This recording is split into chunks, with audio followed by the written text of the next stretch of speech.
That song was a terrible idea. And speaking of terrible ideas, who invited him? Oh, Adam 5? I didn't invite him. Well, then who did? Ever since he was on the show, he won't stop calling me and emailing me. It's like he didn't know we were just acting. I can hear everything you're saying. I have super sensitive hearing. Whoa, this is awkward. Morgan, why haven't you returned any of my calls? Because it was make-believe. Just watch the episode. We were acting. Acting? Yeah.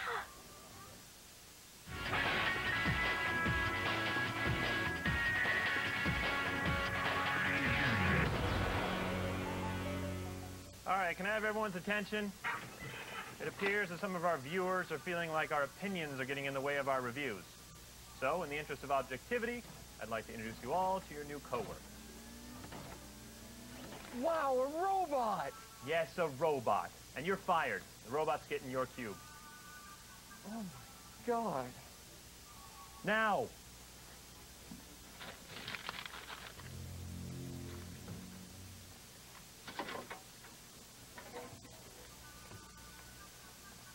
What's the V stand for? Actually, it's a Roman numeral. It stands for 5. Oh. Can we call him Adam 5? What happened to the other 4? I want to live. I want to live. I want to live. I want to live. I want to live. Are you a mech-like killing machine not quite cool enough to make the Transformers League? Then pay attention. Huh? Nothing says loving like something from the Gundam. Here it is, Mobile Suit Gundam versus Zeta Gundam. Gargantuan robot hit everyone's been waiting for. I'm just kidding. This game sucks more bolt than RC on the weekend. Mobile Suit Gundam versus Zeta Gundam is a romp through the world of professional robot cockfighting set in the beloved Gundam universe. A universe that's so beloved, Mobile Suit Gundam versus Zeta Gundam doesn't feel the need to explain anything. Char, we could have been great together. That's a big FU to everyone who doesn't already know what the EFSFAEUG is. Combat is frequently confusing. Right. When you win, you get a disco celebration. Good. The mission's a success. Pay attention, Gundam. It gets better. I promise. Mobile Suit Gundam versus Zeta Gundam has tons of Gundams. There are dozens of Gundam models to Gundam from. The Metal Horsemen of the Gundam come in all Gundams and Gundams. That's a lot of Gundams. There's a nice variety of arenas for your Gundams to lock lightsabers and plasma swords in. Like the lunar surface we've never been to, and a Babylon 5 office park. Just about the only thing Mobile Suit Gundam versus Zeta Gundam has going for it is the giant fighting robot. And even that isn't very good. It's insipid, repetitive, and not very challenging. Mobile Suit Gundam versus Zeta Gundam. Gundam's a 2 out of 5. So what do you think, Gundam? Doesn't this look fun? Why are you standing up on that monitor?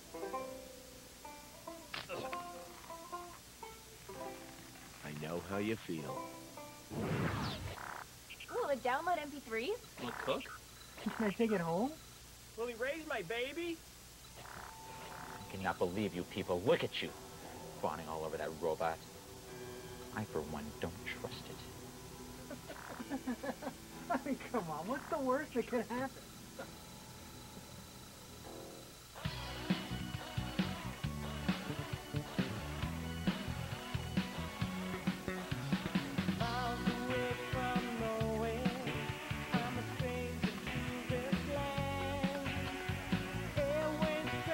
Here are the reviews for the rest of the year.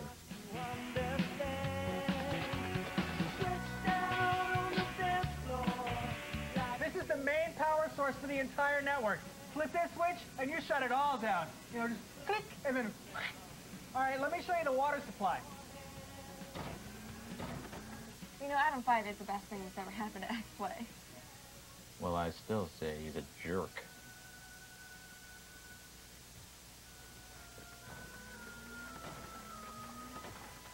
What are you drinking? Coffee. Why are you drinking coffee? Because I'm tired and I need to wake up. But you are already awake. That's it. You may have everyone else fooled, but I'm on to you. I know what you really are. One of these days you're going to make a big mistake and I'm going to be right there, ready to shut you down.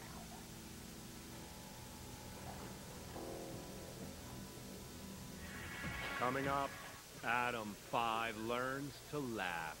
Humans are all like, I'm mostly made of water. Robots are all like,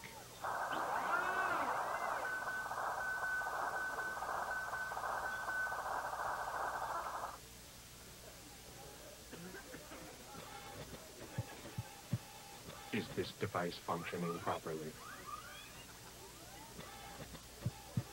You suck, robot! Here we go! 4.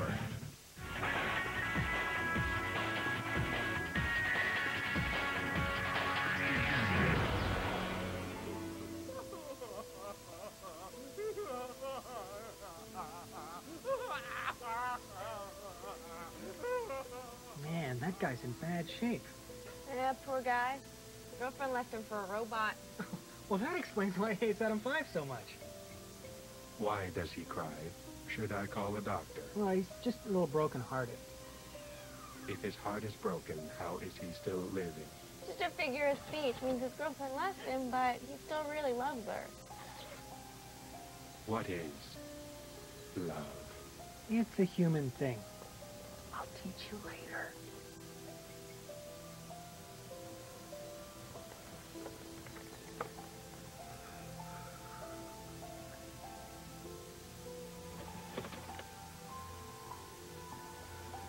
I understand you suffer from a broken heart.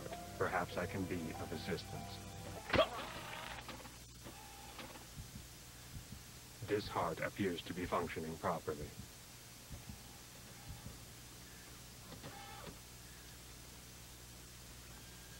Wake up.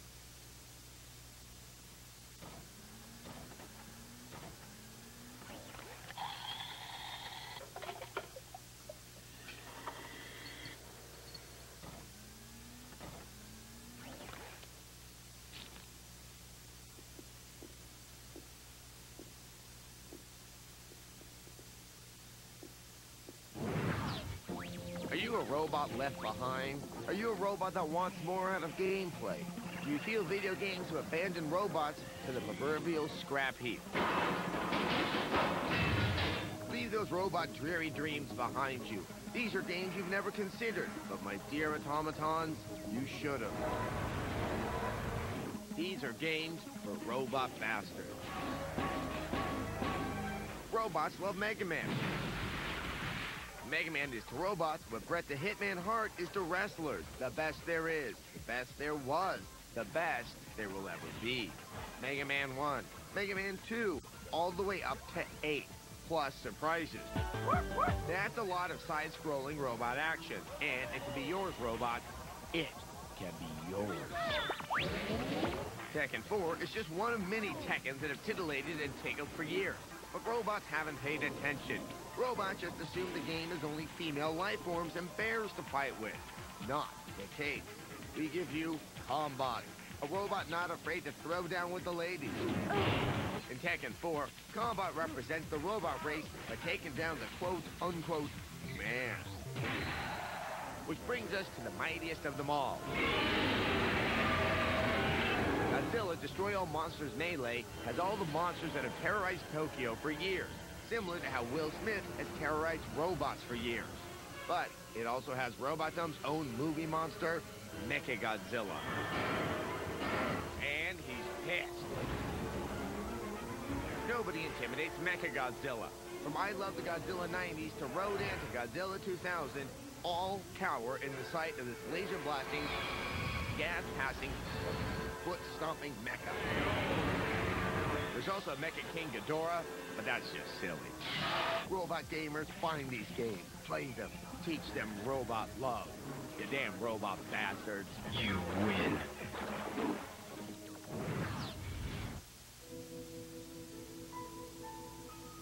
What happened?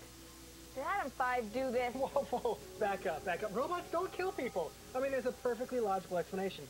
I mean, he probably did it to himself. Stessler, did you teach Adam 5 to kill? No. I'm gonna kill you until you're dead. You know what? I'm gonna kill you so you love it when I kill you. This is the most fun I've ever had. There's no much pleasure than taking your life away. This is fun. Kill, kill, kill, kill. Oh, it feels so good. On a completely unrelated note, I think we have to remove Adam 5's brain. Okay. Big mistake. Stick around. Adam 5 still alive. Yeah, boss man, no sign of him. Oh, a nickel.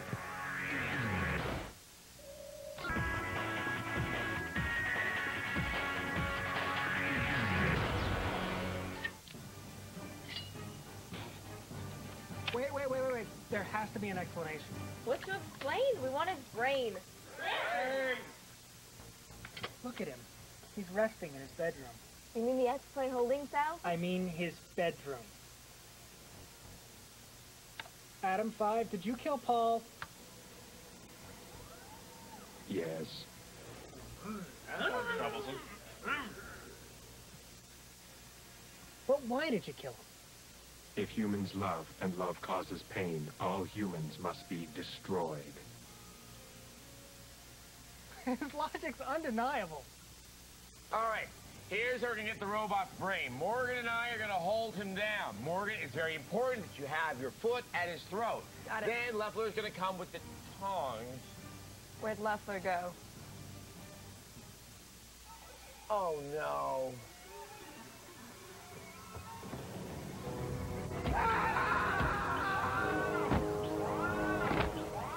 What's going in there?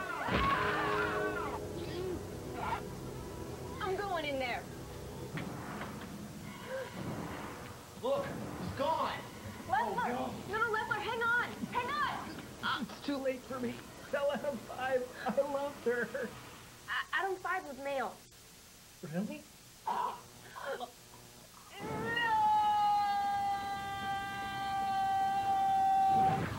Once upon a time, in a commodity-addicted, diversion-starved kingdom known as America, a plastic bundle showed up in the living rooms of suburbia.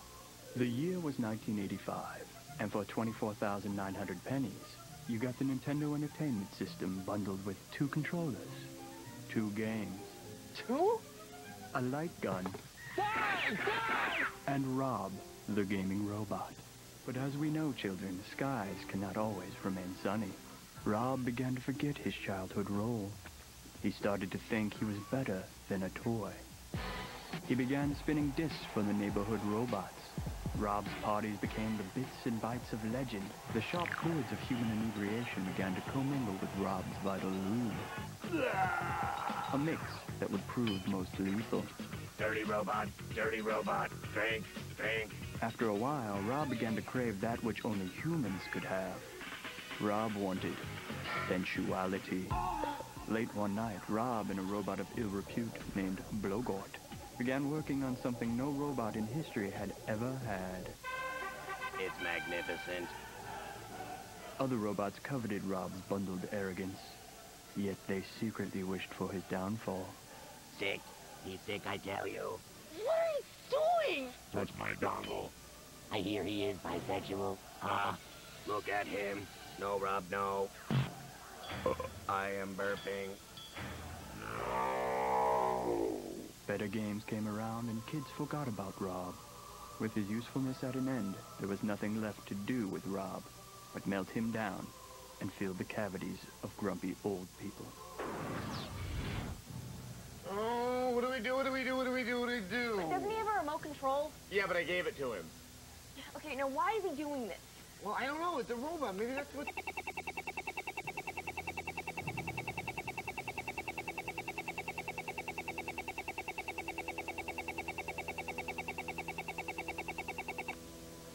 There are 2 types of robots in the world.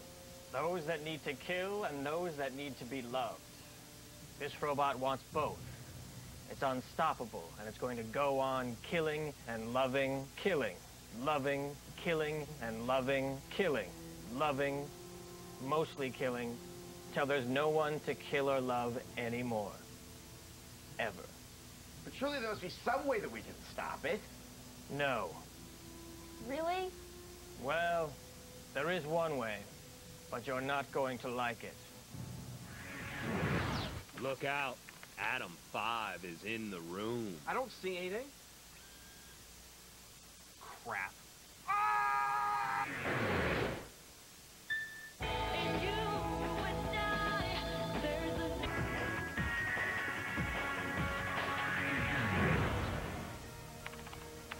I hope this works, old man.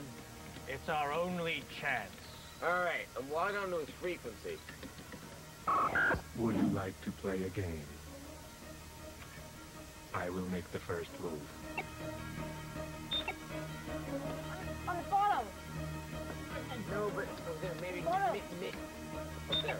Go there at the bottom. Okay, maybe here. That's not. Bottom. You have lost. You lose at tic-tac-toe. This game cheats.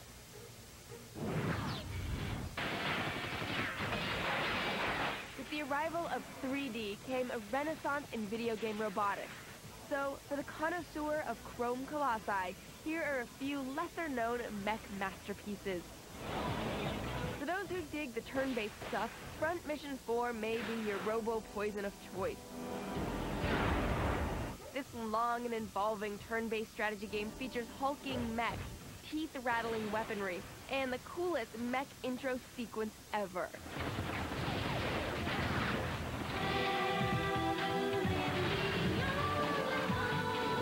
Zone of the Enders, the second runner, is the criminally overlooked sequel to a pretty average action game. This game takes the framework of the original Zone of the Enders and cranks everything up to ridiculously high levels. Don't just sit there, go get it! Some of us would like to see a Zone of the Enders 3, you know.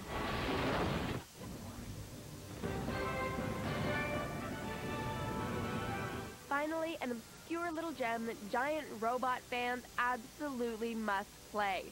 Robot Alchemic's Drive captures the scale and power of 40-meter titans slugging it out in urban environments like no other title. This is awesome, and is worth putting up with the mind-bendingly awful story.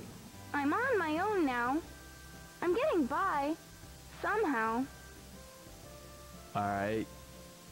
And yet, despite the horrible acting, Robot Alchemic Drive sometimes serves up a heaping helping of comedy gold. Robots kill people! A robot killed Grandma! If ever greater words were uttered in a video game, I have heard them not. Grandma! You can always win when you go first. Well, now Adam 5 is going to kill us.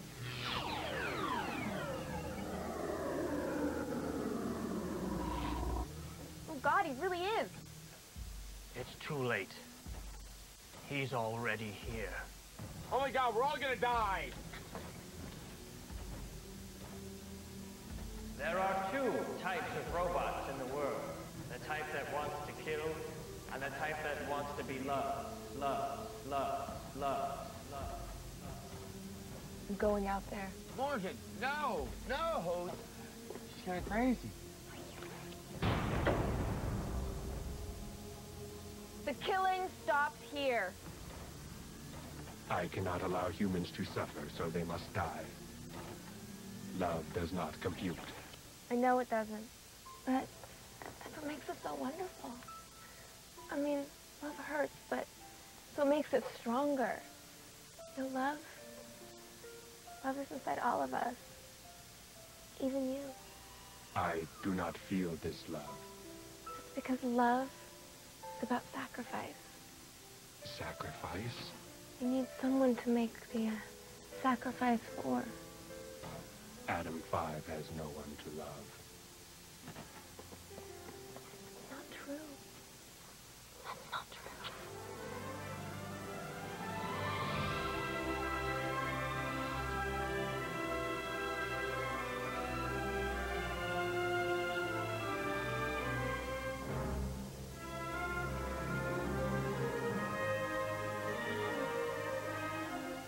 love you, Adam 5. I love you too. Oh, That's gross.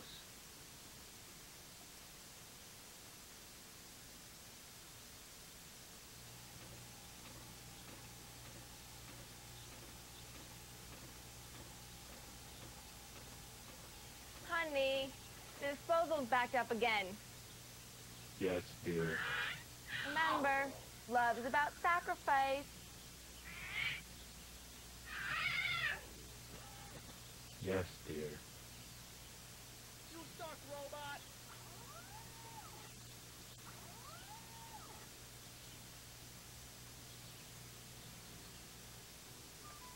Look, Adam 5, we have been over this a million times. What happened in the episode was pretend. It was acting.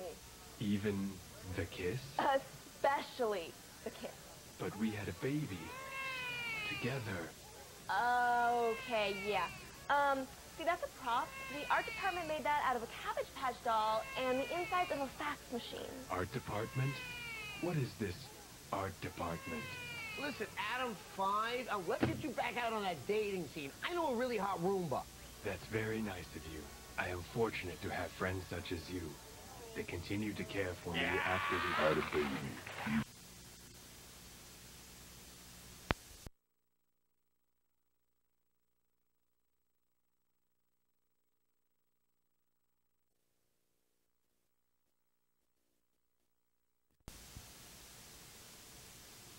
the analog stick at the same time if that's what you like.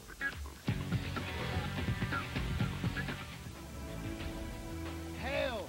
I am Lord Aragorn, heir to the throne of Gondor. In some circles, I'm known as Stridar, the ranger from the north. Take cover! Uruk-hai attacking from the north!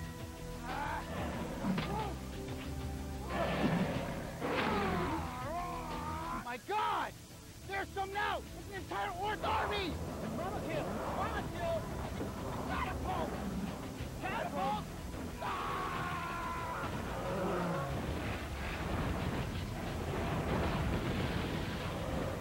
Stick around. After the break, we're talking about FIFA World Cup 06. It's a really big part of the game. Go! They've broken the demo! We all know that Hasbro and Star Wars go together really well. They've been making figures for a long time. We all know the story about the Star Wars figures, but I got a great, cool, brand new story. This is a very special collection of 5 kind of classic themed characters. And if you buy all 5, you can send away for something even more special. This is the George Lucas Stormtrooper. And it's actually modeled after the 1977 George Lucas with the black hair, not the current model with the gray hair. But it's really slick. They've actually repackaged some of the old classic Kenner kind of line, but they've remodeled the figures, but they come in the classic packaging. So it even has the Kenner logo on it. We've got the Luke Skywalker figure right here, and it's Luke in his X-Wing fighter outfit, which is great. He has the little removable helmet and a lightsaber. And if you flip it to the back, you can see the old classic Kenner one from the 70s and 80s, 78 to 79. They tell you the dates and everything in there. And for all the other hardcore collectors too, they've got brand new chase foil packaging coming out this year on some newer figures as well. But you got to dig this. Han Solo and Carbonite, that's what I'm talking about. That's awesome. They're so much better now, and Hasbro's still got it going on with these new figures. You got to go check them out.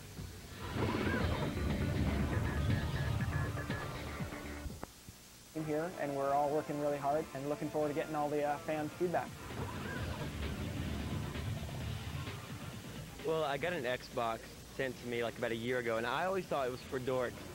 I wasn't a gamer, and I got the Grand Theft Auto series, and like I'm not the most masculine guy in the world, but like after killing people long enough, you're like die, die, die. I love it. I'm addicted now. Oh no, so it brought out the aggro side of you. Yeah, it did. I mean, it's great though because I live in LA and the traffic is so bad, and you just go and blow people away, and then you're fine. Sega's working overtime to...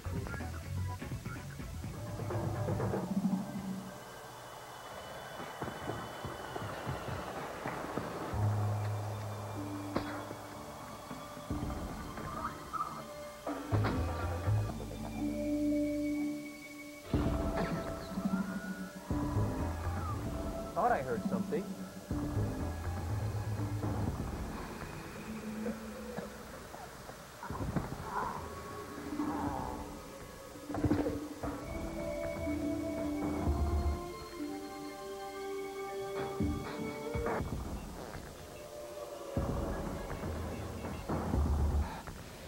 Not too shabby, an ice skating rink in the heart of the city, open to the public. Stick around, we're coming right back with a look at Dreamfall, the one. Hey, we're here at Sideshow Collectibles. We're taking a look at these brand new Marvel dioramas and comiquettes and Marvel Archive stuff. Very cool. This is Look how this is the awesome Hulk this is. versus Spider-Man. Okay, this is new as well. This is Elektra. Now, I mean, look at the hair here. Nice angle that you picked to show off Elektra. Can we get a shot of that? What are you doing? It's a toy. What? Come on. Right? Look at Family that. show. That's unbelievable. Come on. But Metal this, size, very cool. This has got to be the most unbelievable thing at the show here, I think. This is Iron Man in all his glory. That's amazing. And it really if is. you could see the paint job on this. Well, it's check like, out his oh head. my God, you broke his head. I took his You head can't right take- off. No, actually it's going to come with removable heads. The greatest thing of all I think I've seen here is the Spider-Man. Well, you now. said that about Iron Man. Okay, well Make up your damn mind. They're both great. You got to get them all. Yes. And look, this is actually Real spandex. Yeah, and real working web shooters. So No. we don't want to press that. That's everybody not true. over Don't here start will be rumors screwed. now. If you're a Marvel fan at all, you already know about all this stuff. But if you're not aware of what's going on out there from SideshowCollectibles.com, you got to hit our website right away. That's right. Incredible stuff. May 10th, 1980 saw the Japanese release of the arcade game Puck-Man, which would soon come to North America by its better-known name, Pac-Man. Apparently, the American distributors were concerned with vandals altering the letter P. The game was mainly developed by Namco employee Toru Iwatani after receiving inspiration from a pizza with one slice missing. 自分が楽しいということは後回しです。プレイヤーのことだけ考えて作っています。 A unique and original game design, Pac-Man was an immediate success, soon becoming the most popular and influential game of the 1980s. To see how much of a cultural craze Pac-Man was, one only has to do a quick search on eBay to see how much Pac-Man merchandise was created. In fact, new versions of the game continue to be created today. After this, it's Tomb Raider on the PSP. Stick around. Are you a video game player? Do you play games? Yes.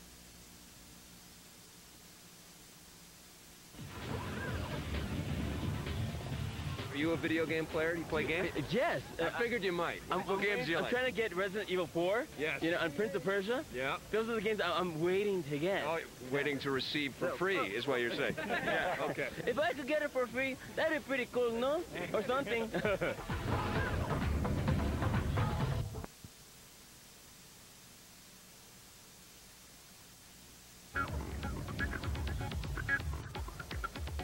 I'm here with one of my favorite comic book storytellers, Michael Turner. How you doing, Michael? Doing great. Doing great. Now, you guys here at Aspen are launching a whole bunch of new stuff. Right. First of all, let's talk first of all about my favorite, Fathom. You're relaunching the Fathom series. Tell us where that's going, what you're up to. Well, the first series came out in 1995 or 1998 actually, and we did it for 5 years. And then The high sort of Hollywood action model that you pioneered in Burnout, you're bringing it to first-person shooters. What is Black all about? So Black is basically, you know, in a nutshell, it's probably Burnout with guns.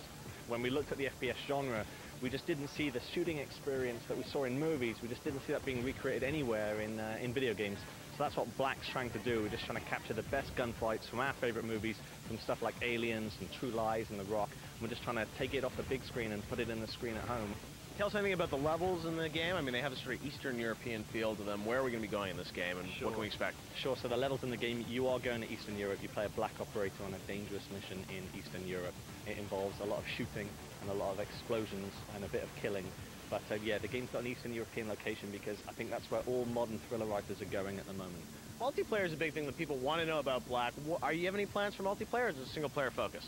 All the easy questions today. Okay, so the shocking statement I can give you is that there's no multiplayer planned in Black. It's a straight single-player only game. I guess we'd only do multiplayer if we thought we could really innovate that multiplayer side of things. So it's something that's very new for us at the moment, but in the first version of Black, not that I'm saying that there'll be a second version of Black, but the first version of Black, there's going to be a straight single-player only.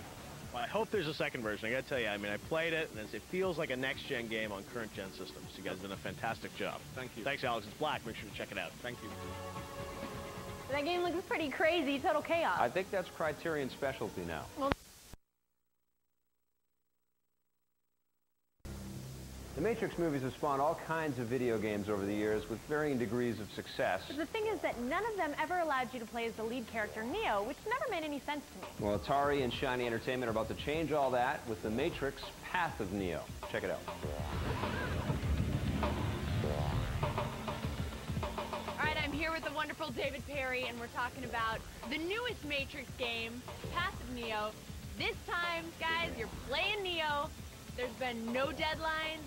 I'm really excited to check the game out. I love the no deadline thing. That's really important. It's so hard when you're told the movie is shipping on this date. You better be ready. I mean, you have Hollywood people saying that to you. You got to listen. Dave, tell me a little bit more about how the controls are going to work. One thing the Wachowski brothers wanted to do was to make sure that there's kind of a growth for Neo. The point is that it's a kind of a strange thing. You are Neo, but you're actually the one, meaning that what Keanu Reeves did in the movie doesn't mean that you have to do that in the movie too. There's kind of, it's your choice which way you want to go. And they wanted to build on that concept, meaning that there's nothing to really say that you end up having to be the exact same Neo at the end of it. You know, for example, you don't have to lose to Morpheus in the dojo. So if that's the theory, then they wanted to add RPG kind of levels to the character. That means growth and choices of growth, because a lot of the Matrix is about the concept of choice. Now, some of the objectives in the game, you're protecting Trinity, I mean, you're flying in helicopters, what else? Well, the thing that we really wanted to do, it's very simple, is we wanted to make the Neo game, and we wanted to take all three movies, and the Animatrix as well, actually, and give you the path through all of those movies, but by picking the key moments we all remember and love the most. And that seems quite simple. So you got the lobby scene, you've got the dojo, you've got the fighting in the park against the Thousand Smiths. Well, I think that I heard a rumor that the infamous brothers worked on the storyline with you. Is that true? It goes a little farther than that. What happened last time is they were so busy making the movies, it was one of these things where they laid out the path of the story, but then they had to go and actually work on making movie footage and things for it. This time they had more time up front to think about what else could we add. They also, which really surprised me, was if you buy a Matrix DVD, you buy the movie as it was on the screen. Then when they do the special editions, there's a 10-disc DVD collector's set out right now. They never edit the movies at all. The same movies ship every single time. But what they did for this game was they took all three movies, put them back on the edit bay, they got their Academy Award-winning editor and sat down and started editing. And they've re-edited all three movies into the story of Neo. And so this is the first director's cut of Matrix footage that you're ever going to see. Awesome. Well, it's Matrix Path of Neo. This game looks awesome. Take the red pill, pick it up, and check it out. Thanks, Dave. Thank you. Remember Tetris on the Game Boy? Oh, yeah. I once sat there and I challenged myself I wasn't going to stand up and leave where I was until I'd won 10 times. And when I stood up, I walked and I fell down and almost broke my nose because there was no blood left in my legs. So I sat there for about 4 hours. Yes, Tetris has been known to ruin many lives. I had to stop because I'd be talking to someone like you and I'd see shapes behind your head. I'd look at your jacket and see like a square and a long thing. Hey, today in Game Break, we have brand new Star Wars action figures, and I know what you're saying because I say it all the time, I'm sick of the Star Wars action figures. They make too many of them, and we keep getting lots and lots of stuff thrown down our throats, but these are actually really, really cool. These are called the Evolutions series, and what they've done is that you actually get 3 different figures in the package, and it's about the evolution of different characters in the Star Wars mythology. So we have Annie. Anakin, yeah. And then Annie from episode 3. Right, and then you got the Vader. They should have just given us 3 Darth Vaders. Oh, come on. Did they do the evolution of R2-D2? Now, that would have been fun. If these sell well, I bet you they will do that. Because they'll have the R2 that had the hover jets, and then he loses that capability. Exactly, which we all hated that, too. But they do no have, R2 with the hover jets. But they do have 2 other sets that are out right now. There's the Clone Trooper to Stormtrooper set, and they have the Sith, which is Dooku, the Emperor, and Darth Maul. Dooku to you, too. Thank you. And what else is cool about this is that it comes with all these little different accessories. You get different lightsabers and different robotic hands. The hands, the lightsabers, big both chain. Open and closed, and different colors of the saber, blue and red, which Vader had. Anyways, Very cool series. If you're a Star Wars fan, you're probably going to find these in collector shops because probably all the toy stores are sold out. But it's the Star Wars Evolutions, and these are perfect to put on the shelf just as you're watching the new Episode 3 DVD that's out there. And a very cool game break. Stay tuned, because after the break, one of my favorite games is coming to the consoles. It's Sims 2.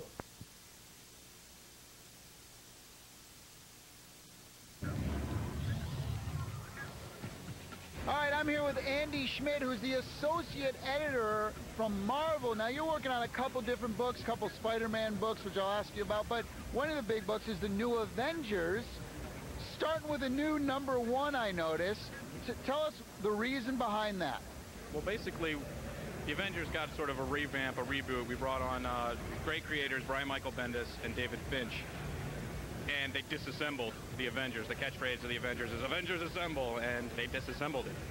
We ripped up track, we tore up apart characters, and then we rebuilt it. And when we rebuilt New Avengers, what Brian and David did was they brought in different characters, and so they were really the new Avengers, and it was the beginning of a new era, we hope. And so a new #1 seemed fitting. Is this a mini-series, or is this something that's going to carry on? How's it all go? Oh, this is an ongoing series, so hopefully it will never end. The original run that we just ended went 503 issues, and we're hoping to beat that record with the one we just launched. Excellent. And so we're never going to see that other one ever again? Well, I'd never say never, of course, but those characters are finding different outlets, different series where they may pop up. You never know.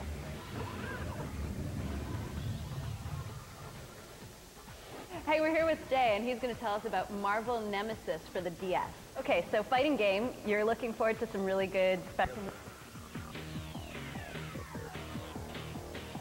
March 30th, 1996 saw the North American release of Capcom's survival horror classic, Resident Evil. This game and the sequels that would follow it popularized the survival horror genre, selling millions of copies and spawned 2 motion pictures with more to come. Known as Biohazard in Japan, the name was changed by Capcom's US office to make it more marketable in Western countries. The first game in the series is based on and borrowed several elements from a Japanese Famicom game known as Sweet Home, which in turn was based on a Japanese horror film. Known for its crappy camera angles and bad load times, the series made a huge jump in 2005 with the release of Resident Evil 4 for the GameCube, which is actually the 6th game of the core series, not including the many remakes and ports. Next-gen gamers can look forward to more scares with the release of Resident Evil 5 on the Xbox 360 and the PlayStation 3. I cannot wait for Resident Evil 5. Me either. Gamer code right now? Your friend code right now? No, because I'm not that good. Let me practice a little bit first, and then I'll get online. We'll send it to you guys. We'll hook you up. We're here at Jazzwares. These guys have taken a very special interest in video games, making toys based on our favorite games. Mortal Kombat is one of their lines. You gotta say it like, Mortal Kombat! You gotta say it like that. That's perfect. This is Noob. That is a noob. Yeah, well, it's Ed Boon spelled backwards. That's his whole Noob Sci-Fi.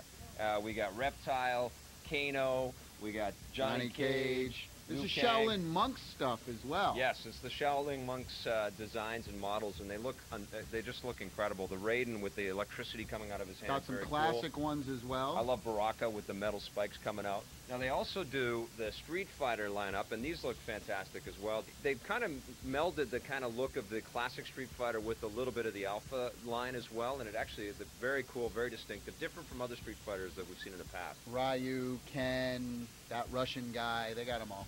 Who's your favorite Street Fighter guy? Cammy, of course. Cammy. Yes. All right. I don't see Cammy. Where's the hottie? She might be in a future line. I like the Sagat figures. I think they did a good job. But they also have the Mega Man line, which is right over here. That's right. We got Mega everything. Yes. This is Mega Dog, and they got Mega Crazy Professor Guy. Dr. Wily. Dr. Wily. Yes, you knew that. If you're into video games, pretty much of any kind, Jazzwares is a company you guys should know That about. Mega Man X guy though. That's awesome. Mega Man, Street Fighter, Mortal Kombat. Go check them out.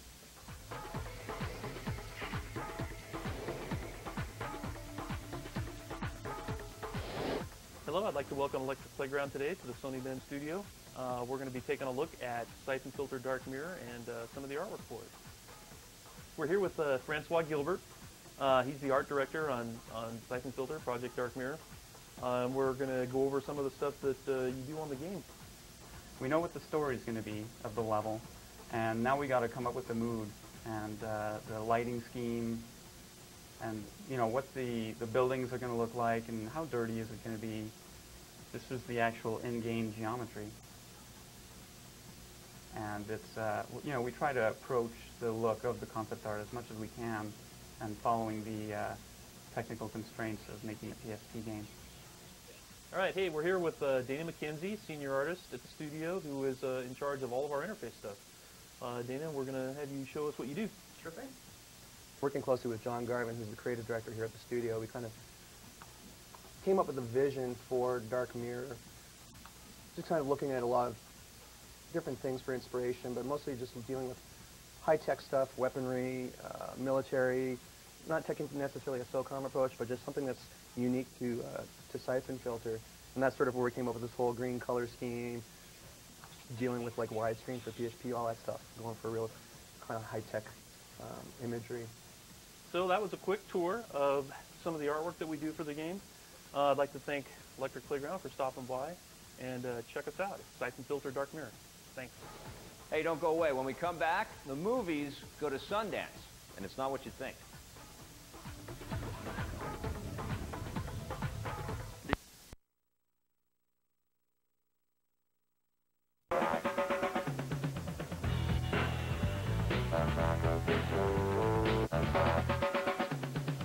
Welcome to Attack of the Show. I'm Olivia Munn. And I'm Kevin Pereira. We are bringing you a special edition of Attack of the Show as we prepare for our week-long live coverage of E3, the world's largest video game event. For 3 hours every day, beginning May 9th, we'll come to you live with demos, interviews, and sneak previews of next-gen games. Oh, what, you want more? All right, well then just wait till you see the all-new Attack of the Show beginning May 15th. We're going to have a new set, some new faces, and more of that signature Attack of the Show attitude. Yes, but in the meantime, prepare to be rocked. From Heavy Metal Magazine to million-dollar internet schemes, everything you see on tonight's show is 100% guaranteed to rock your fanny. Danny? Kev, my mom watches the show. Oh, sorry. Hey, Mrs. Munn. I hope you're sitting down because we're kicking off tonight's show with a visit to Viking Heaven. Otherwise known as the Valhalla Gun Club.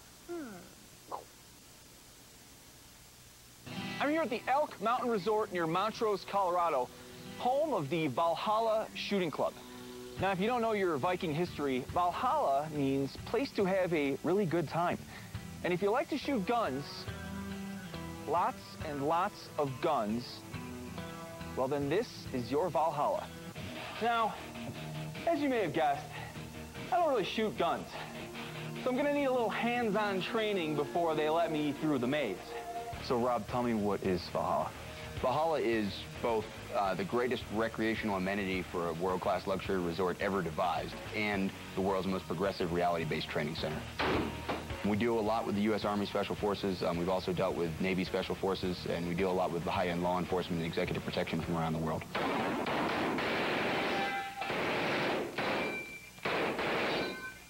Now, there's all kinds of different scenarios for cops and military guys, but today we're doing something different. We're setting up a first-person shooter game that I'm gonna play. So I have to go through the maze, I gotta shoot guns, find other ones, eliminate the bad guys, and it's just like a game, except there's real weapons and real bullets. The bad guy usually posts a guard down at the end of this hall. If you can take him out with that rifle before he knows we're here, it's gonna make the rest of this a lot easier.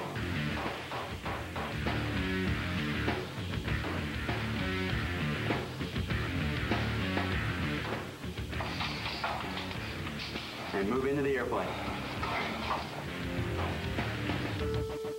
You made it through. Used about 80% of our maze, used a bunch of different weapons, you found them all, you took out the bad guys. Not everybody goes down on the first shot. But just like in the shooting games, you know, you keep going till you get the bad guys down.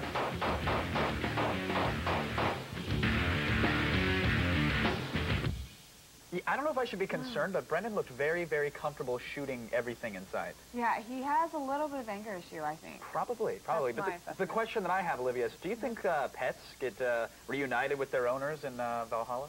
Well, you know, I'm no theologian, but I can't see why not. Why do you ask?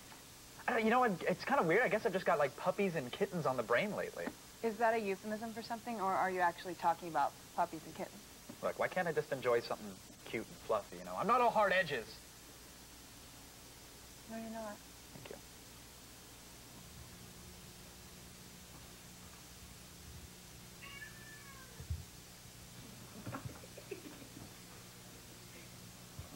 Oh, they're hungry. Let me get some food. Okay, come on. Yeah, you're a good girl. Okay, come on. All right, so let's review. Puppies are for roasting and kittens are tastier in a stew. Yeah. Yeah, but either one goes well with the sturdy red wine. True, very true. That's true. And up next, we're rocking it indie style at the annual South by Southwest Music Festival, and Kevin's going to shred some guitar licks. Good on rock, Olivia, no. No? In fact, I don't mean to brag, but I happen to be something of a guitar hero. All right, you ready for this, sweetheart? I'm ready. Little dual mode. Let's see what we got here. Oh.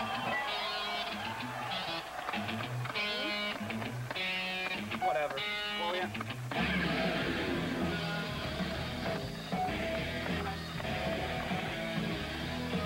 Oh. Oh, yeah.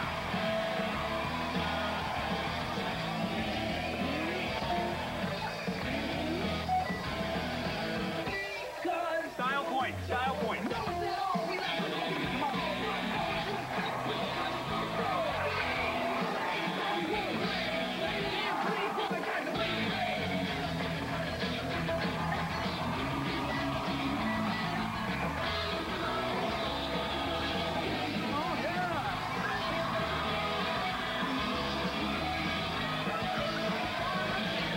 Oh, yeah! Woo! Yeah, what's up? All right. I'm going to dedicate this song to my MySpace girlfriends. I love you, sir. 16. Waiting 2 years. It's 2 years. It's fine. Don't count on me.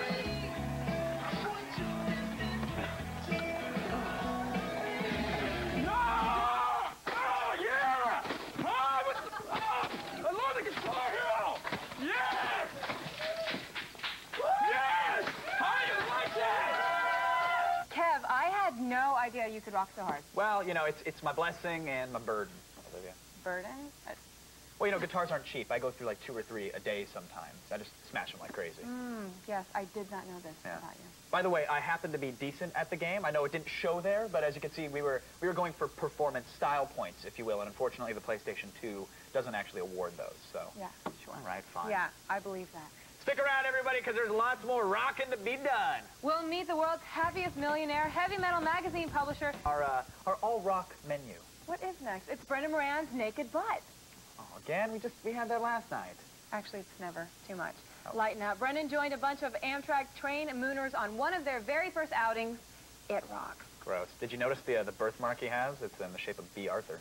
You're looking really closely, Well, aren't you? I have it on HD. Welcome to Orange County, California, home of bad TV shows, motorcycles, and the 26th annual Moon Amtrak. And I gotta tell you, I really do feel sorry for those poor bastards on the train today. Hey, drop them!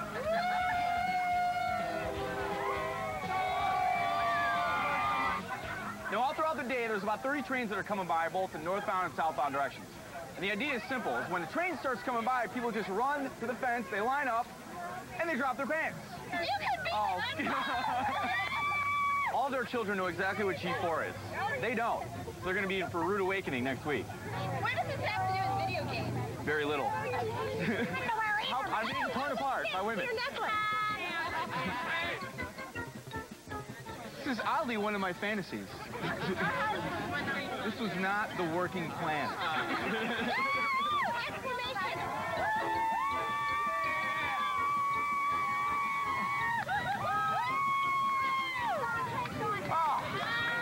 I feel so alive! The 126 northbound is late. It's no wonder Amtrak's going out of business. So you say you have a special message for Kevin Pereira? What is it? Kevin Pereira, I love you, man! Oh, he's doing it.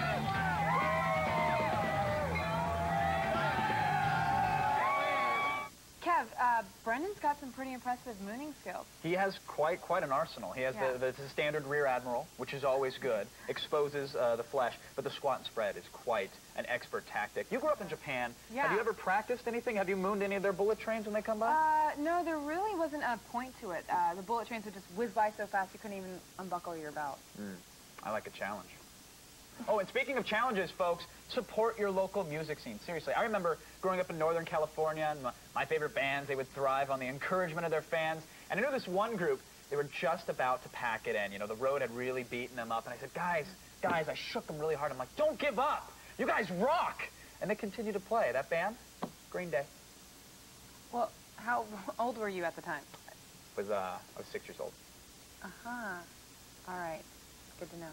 Anzi Timmener spent several years of her young life among struggling bands. Her film, Dig, is an incredible document of the early years of the Dandy Warhols and the Brain Jonestown Massacre. Let's look. Dig is about really two men. One red paperclip for a pen, a doorknob, and so on and so on and so on.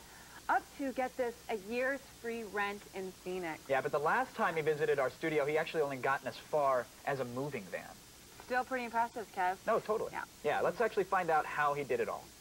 Kyle MacDonald is leveraging the power of the internet and his blog to turn one red paperclip into something much, much bigger. All right, pay attention. You see, Kyle started with a red paperclip and traded it for a fish pen, traded that for a stove, then a generator, then an instant party, a snowmobile, and a trip to British Columbia and Canada, and eventually he's hoping for a house. It may happen. There's a lot of stuff in there, but we're going to let him explain it because it's all very confusing to me. Kyle, welcome to the show. Thanks for bringing me on. You found a red paperclip. I did. It was sitting on my desk, and I thought, well, I could either throw it in the garbage, or clip papers together. That is a good use for it. Maybe see what happens if I put it on the internet and try and trade it for a house. That's interesting, because like we're big fans of office supplies here around the office, as people should tend to be. We would never think to have traded. Like, why didn't you find the face of Virgin Mary on it and put it on eBay? Like, why'd you go this route? I went this route because it just seemed like the cool thing to do. I wanted to meet some people who wanted to trade with me, and I've met actually 7 or 8 different people trading that have been awesome. It's really been cool meeting the people and actually going and visiting them, which it so happens they're all in outer space, as you showed on where I made the trades. Right. Well, it's Starry Night background, and exactly. you walked along the dotted white line to meet them to trade for. You've traded for a generator. What's your latest one? Is a trip, right? It's a trip to Yak, British Columbia, Canada, which is a real place apparently. It is. It's a small town in BC. Snowmobiling magazine brought me out there. I had a snowmobile, and I traded the snowmobile to Yak. It was Snow Riders West magazine. They're bringing me out, and it was going to be a trip for 2, and I've actually just traded that for a cube van, which is a 16-foot moving van. That sounds like an interesting cube van, a 16-foot moving van. That's something that I think our producer would like, actually. He's been. I'm sorry. Can you excuse me?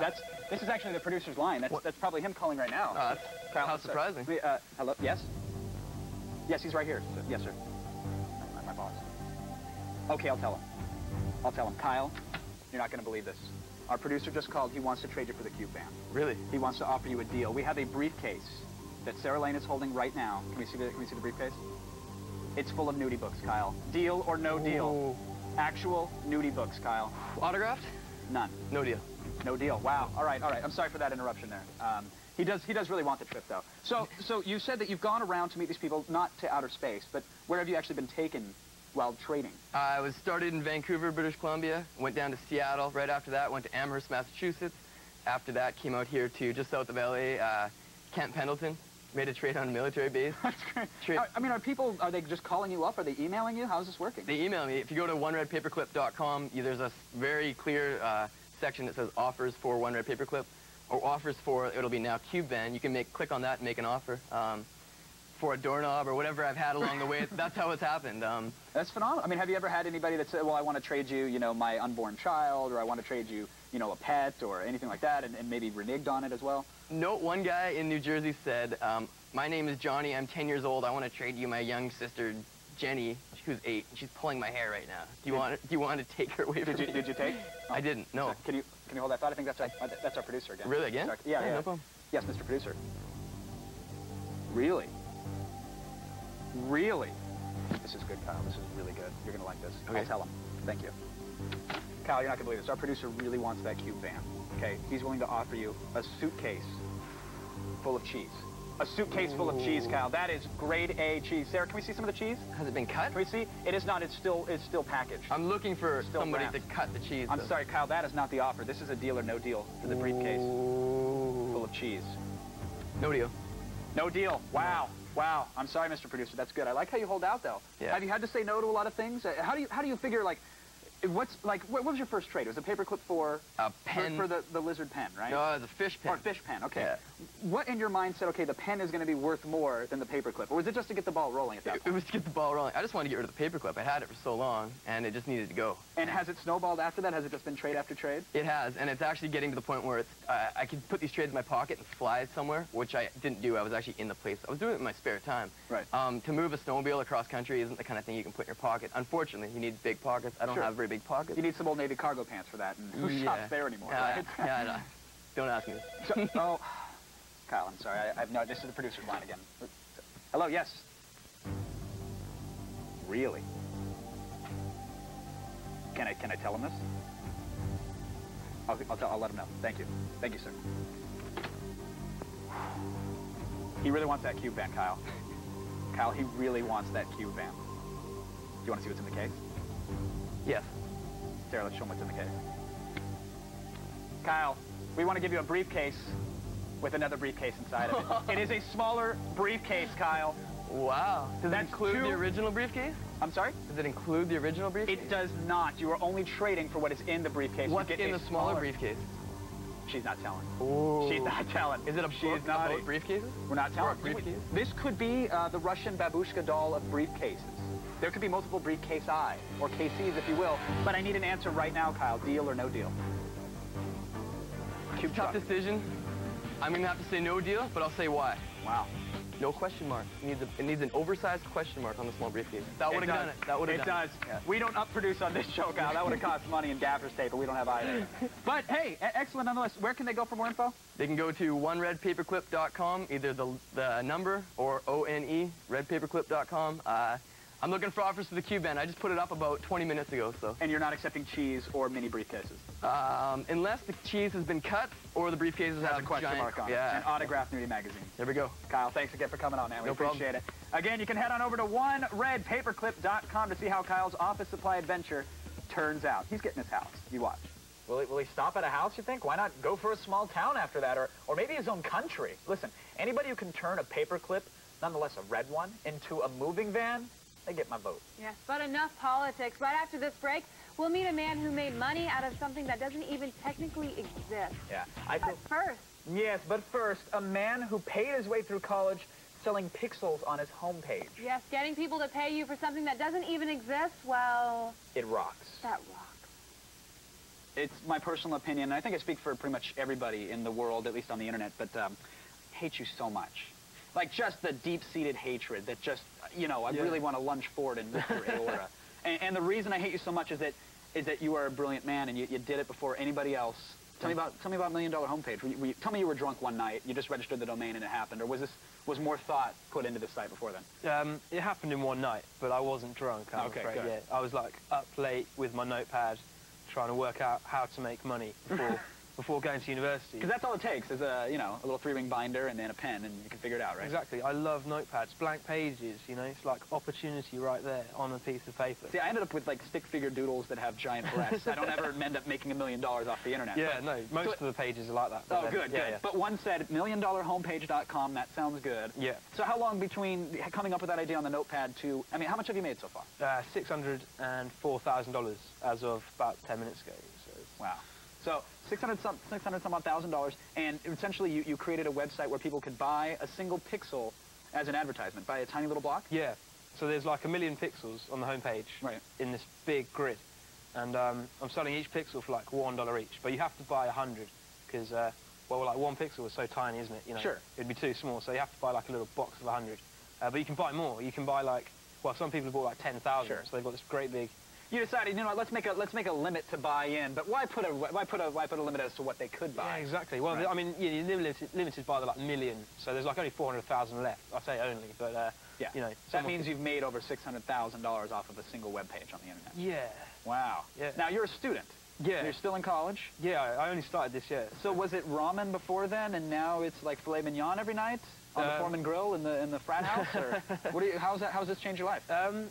Well, we're seeing your dorm room here. Obviously, you haven't taken the trip to IKEA yet. Yeah, no, it's a bit of a mess. I haven't had time to buy decent furniture and stuff. Have you purchased anything though? I mean, you've got 600K sitting in the bank now. Do you know what? The first thing I purchased was some new socks because I have And you're not kidding either, I'm not kidding. Seriously, I spent the equivalent of $4 on some new socks, and I bought more than one pair. And there they are, right there. You're very proud of the Space Invaders socks. And do you know what? I'm wearing them right now. Now they become like lucky socks, or are they like a reminder of your newfound? Yeah, well, they're made of pixels, Space Invaders. So I got it. Yeah. I got the connection now. Yeah. Do you get any? Do you get angry at the copycat sites? Because one guy sells his forehead on eBay, and now there's people willing to have a cattle brand on their ass for Golden Palace Poker. Yeah. But do you get angry now that there's 1,001 knockoff sites for the $1 million homepage idea? No, not really. I kind of find it flattering, Yeah. I think all good ideas have loads of imitators. So it was when the first copycats sprung up, it was kind of confirmation to me that I had a good idea. I was like, oh wow, that's kind of cool. Because I knew the copycats, good luck to them, but I don't think they'll make as much money because mine was the first. Yours was the first, exactly. And no one wants to buy a block of 100 pixels on, $1 million cow page or whatever else. Yeah, exactly, yeah. Whereas my site's getting 200,000 uniques a week. Wow. So that's actual, good traffic. I have a feeling you just got another 12 visitors for sitting on the couch, Cool. Alex. So congratulations. Thank you on very all your much. success. Yeah. Thanks for coming on. Cheers. I truly don't hate you. I hate everything about you. Wow, that guy is good. I should bring him my Keanu Reeves Web 2.0 idea. What's your Keanu Reeves Web 2.0 idea? Oh, it's a Web 2.0 site with Keanu Reeves. All right, I can't wait to see that, actually. Yeah, don't want to miss it. But there's no telling what you'll miss if you don't stay. Welcome to Attack of the Show. Tonight's special edition features the best of our convention coverage. Yes, because what's more fun than sleeping 20 to a room with a bunch of Star Trek fans you barely know? I can probably think of a lot of things, Lydia. All right, help me out here, Kev. Okay, all right, sorry. It's Attack of the Show's convention special! Yeah! Pick up on this.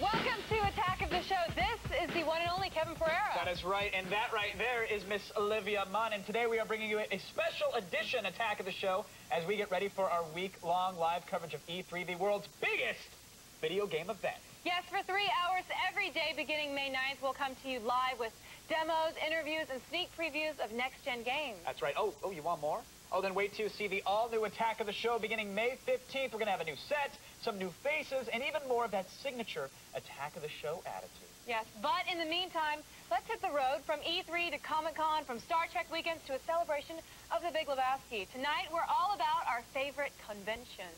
Yeah, the funny pages are serious business to the tens and thousands of attendees at Comic-Con. Yes, it's an amazing annual event where artists and writers from all over the world can meet their fans and show off their new work. And it's been known to really bring out the inner dork and even the coolest people.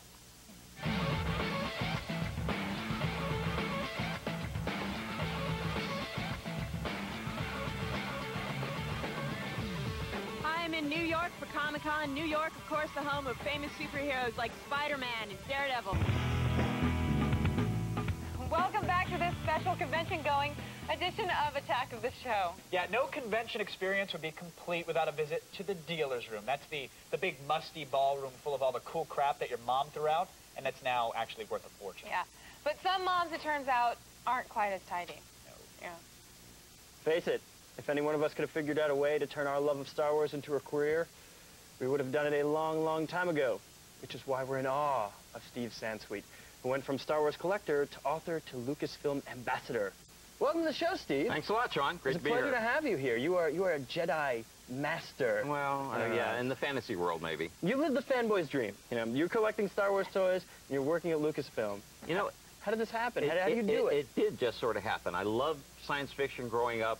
I started collecting space toys a year before Star Wars came out, and Star Wars just sort of took over. I'm a writer, and I started writing Star Wars books in the early 90s, and one thing led to another. And what's your job for Lucasfilm? Well, I have a lot of jobs there, but the one that people know me most for is fan relations. So I help edit the fan magazines all around the world and just do conventions and a lot of fan outreach. Now, you are, as many people know, or some people know, the owner of the largest collection of Star Wars memorabilia in the entire galaxy. Outside of a guy named George. But outside of a guy named George. Yeah, I mean, when I started looking for a place up in Northern California, space was the main consideration. So I have a 5,000 square foot barn that's filled with my Star Wars collection. Wow. So.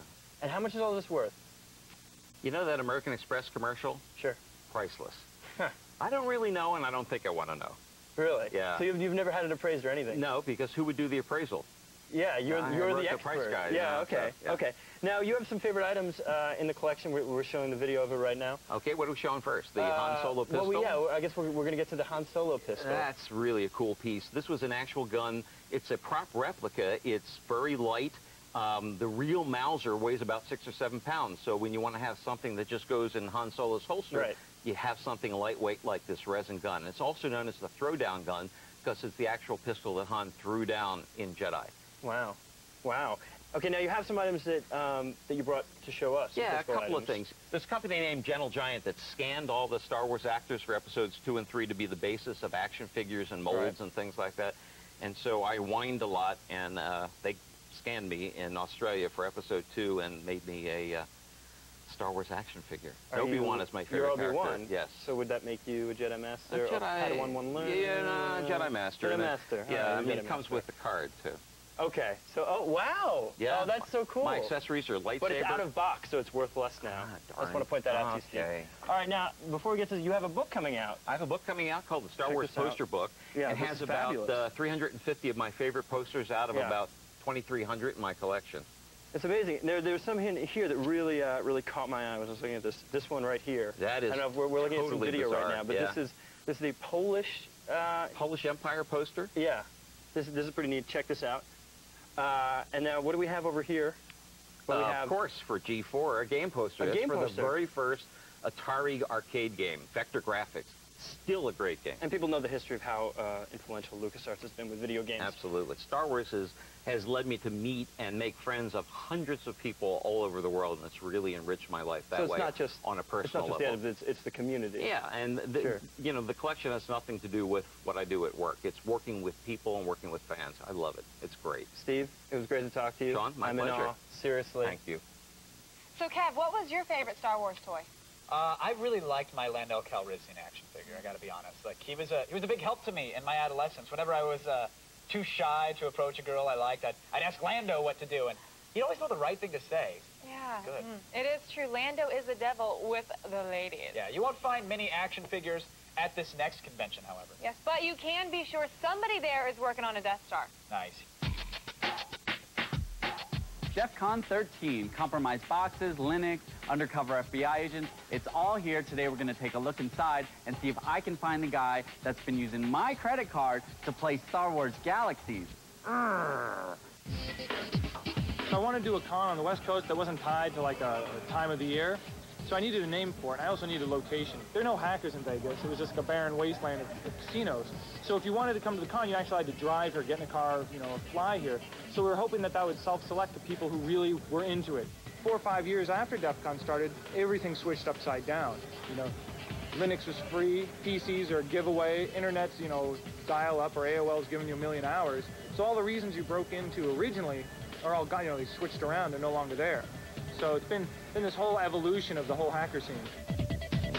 You know, hacking is a skill set, you know, in finding security vulnerabilities and security failures. And you have different people that are in niche areas. Like some people are not even really into the computer side of it. So every year that I come, I learn something. Well, Wall Sheep used to be literally written on paper plates.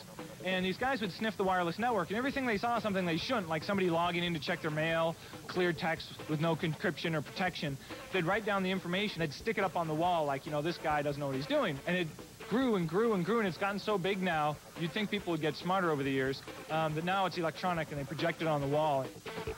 DEF CON is like the real live action version of all the things that I read in life. The best thing so far that I've seen, that I got to participate in, was the KegBot. It's actually a kegulator that has individual tags. They're not RFID, but they're tags that store your username and password. It's an I button, and you plug it in, it tells you your stats, how much beer you drank, and you can't get beer unless you have one of those. So what are you guys doing at DEF CON? Well, we're showing off our RFID long-distance world record. We can basically read a tag that you would find at a Walmart, and we're going to read it from distances never before thought possible and never done before. It's possible that if the store doesn't have them set up correctly, you can rewrite the tags and change the codes that are on there. So say your 27-inch LCD TV rings up as a box of Cheetos.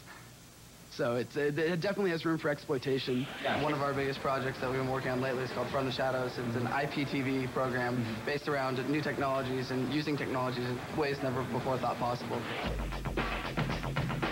What exactly is this? It's just a normal Segway, except we took it to a chopper shop in Phoenix to have it all custom painted, mirrors put on, new rims, new tires. Let's just kind of pimp it out a little bit. It's a great community of people that share interest in telephony, in computers, and security, and it's like getting a bite at that apple of forbidden knowledge. You know, Kev, I like geeky guys, actually, and I know conventions can get pretty geeky, but I didn't know they could get as nerdy as they actually got. Yeah, there's like a spectrum of geekitude. Like over here, it's like G.I. Joe guys, then SpongeBob fans. Those guys are way over there. Yeah. Way over. Way over. I'd give him a shot, though. Totally. Totally. But I gotta say, Kev, those are some pretty impressive weapons you've got. Thank you. Thanks, Olivia. I run them clean, by the way. No steroids. There's padding in there, Don't isn't touch there? them too much. Don't touch them. Wow. Still ahead, world-renowned scholar Talisker Fernley stalks that elusive convention beast, the North American Gnerd. When Attack of the Show, the convention going on somewhere in the U.S. Yes, this next guest has seen more cons than the Bunko Squad. Ooh. Ooh. As any actor will tell you, the eyes are the windows to the soul, which meant that our next guest was pretty effectively screwed throughout his 7 seasons as Lieutenant Commander Geordi LaForge on Star Trek: The Next Generation. LeVar Burton, welcome to the show. Thank you, Sarah. Good to be able to look you in the eye. You know, it's good to see you, too. Thanks. Yeah. That was an excellent introduction. Screwed I was for 7 years. Very screwed. Absolutely. So speaking of screwed... Oh, you're touching the box. Sorry. No, go ahead. What's in the box? The box? What's in the box? I brought a little show and tell. Okay. I think I know what it is. I brought the visor. The visor, wow. I did indeed. I brought it. Now, Kevin mentioned that it looked sort of like a girl's banana clip. That's stuff girls used to wear in their hair earlier in the show. It was actually modeled after a woman's hair retention device. Really? Kevin is absolutely right. Now, I thought it would be more like sunglasses, but this looks like something you got to screw into your head. This is the very sophisticated technology that exists in the 24th century. And yes. we actually did indeed screw the visor on my head. There are a couple of screws there that go on either side, and I would put it on there and really press it up against my nose. Now you look familiar to me. Yeah. That's right. Yeah. I know you. Yeah, you didn't recognize me without the visor. You know how many times... No, I recognize you. I saw you win on Jeopardy. Okay. You've been around. I have been. You've been around. The Next Generation is far and wide what fans regard as the best Star Trek series. Now, I think so. And you agree. You've directed episodes of subsequent series. Do you still think that The Next Generation is the one that couldn't be beat? Well, I think The Next Generation has a specific and a very sort of special feeling in that it's so beloved. You know, I think the fans really, they really embraced it, and I think that's because they got a sense that the actors on the show really cared about each other. Nerd has been sighted everywhere from Comic-Con to E3, but this elusive creature has never been captured on film until our naturist, Professor Talisker Fernley, tracked him in his native habitat. I'm standing outside the E3 2005, where we are trembling with sensual excitement at the discovery of an entirely new species of Homo sapien. This is a species that could only be gestated here, in the warm, humid womb of E3. I'm coming, my elusive treasure. The only known footage of this elusive creature was done by a Scandinavian team who found one Schwagstar outside of an Engage conference in Stockholm. Behold, Gnerdus ginormicus. Non-verbal, savage and unpredictable. It exists only to gather that which is more precious to its being than air. Gratis detritus. To the layman, schwag. valueless, really. And yet, the Gnerd cannot live without it. The hunt is on. A trap has been set with extremely rare swag. To Gnerd, it's like eating a seed from the hand of God. And the trap is sprung. Now it's time to fix the tracking device. Hold him steady. It'll only hurt little bits. We have you now. From here, we can track the Gnerd's every move.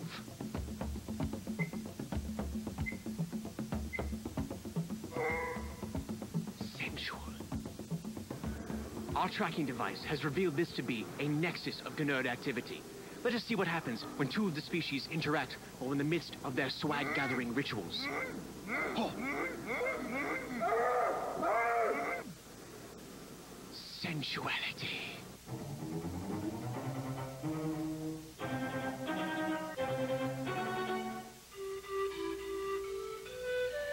We cannot judge their cruelty. Their laws are their own, handed down by instinct. I now know the only way for me to truly study them is to get close.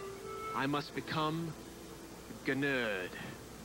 I knew from watching Animal Planet that the watering hole was nature's great meeting place. It was there that I would become Gnerd.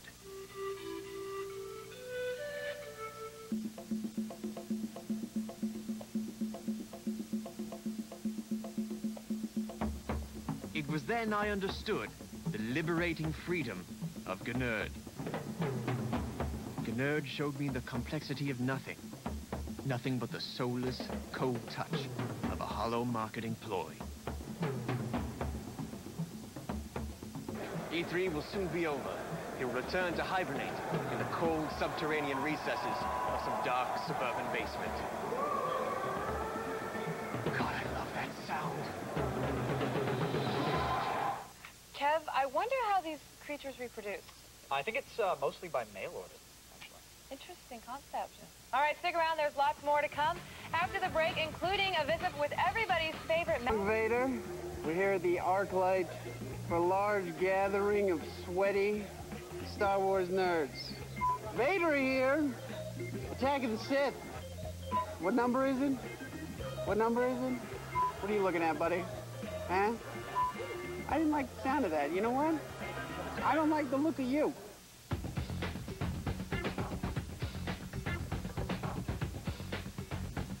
So we're here with a collection of the coolest Uber geeks ever. What's up, dog? Yeah? Give me the pound. Oh. My name is Princess Chela. Chela. La Chela. I didn't know Princess Leia was Guatemalan. You're 3? Yeah. And you're already a nerd? So we're here with the Walmart version of Boba Fett. Walmart Fett. What's up with the costume, buddy? Kid Fisto? Oh, that's my Jedi name. Yeah, Kid Fisto. Yeah. That's the worst name I've ever heard in my life.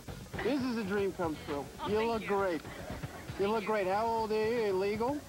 Yes, 21. 21. Awesome, awesome. So guess who I ran into at the scene of all scenes, episode 3. Drunk Vader! I think I know what you want.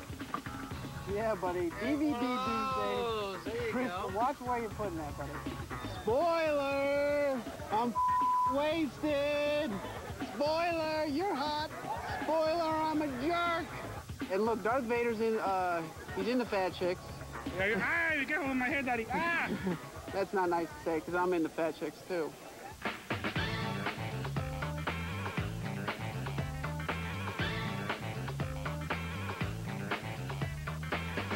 See you guys later. You know what? Me and D2 got a lot of business. You hold down the fort. Okay. You know I'll talk to you later.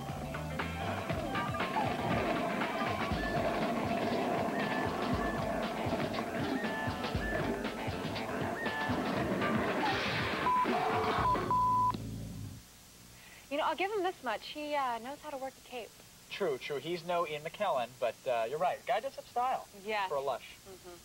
Well, after the break, this aggression will not stand. See what happened when... Yeah, he's full of these little tidbits, folks. Don't even get him started on Star Wars trivia. Oh! It's scary. Kevin. Shh. Okay.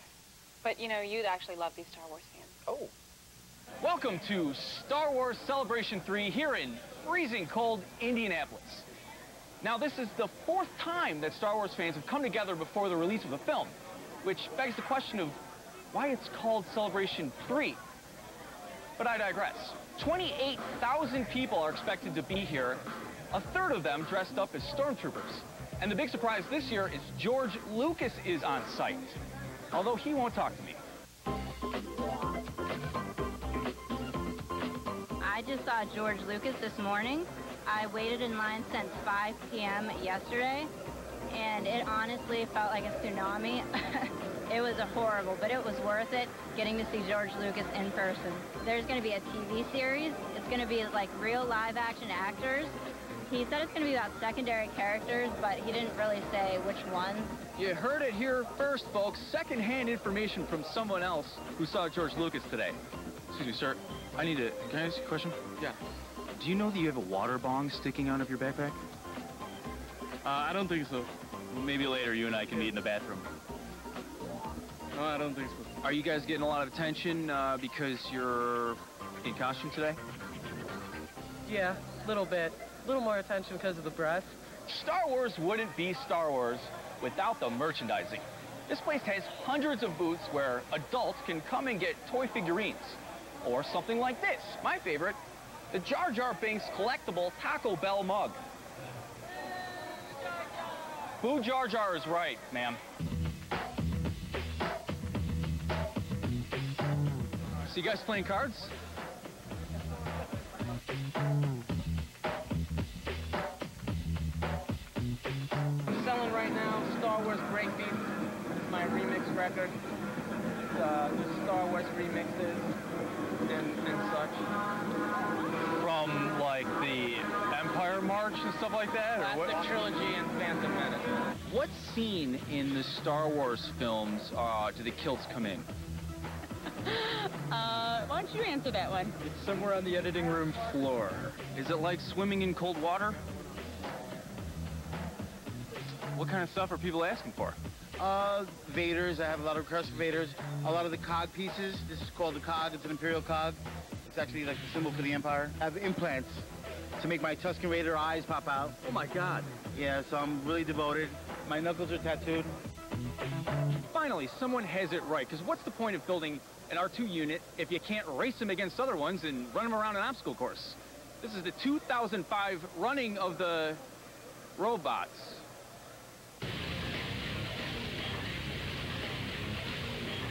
Is it difficult to find, like, a really small person that wants to spend that much time in the actual robot?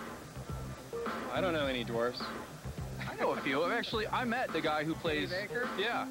He says he's looking for work. Maybe you can give him a call. As if I needed another reason to visit Indianapolis. Am I right?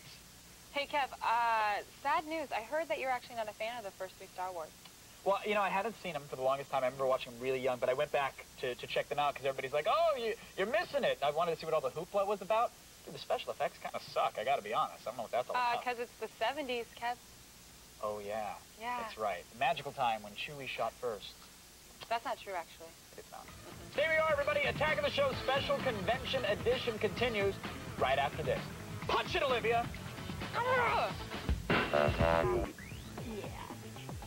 Oh, fasten your seatbelts, kids. This Attack of the Show Special Edition could be a bumpy ride. Tonight, we're bringing you the weirdest and wildest of our signature stunts. Yeah, from hacking up animals to shoving servers up your butt. Tonight is a celebration of Attack of the Show behaving badly.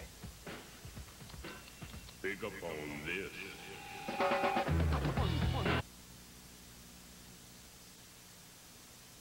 Maybe it's just...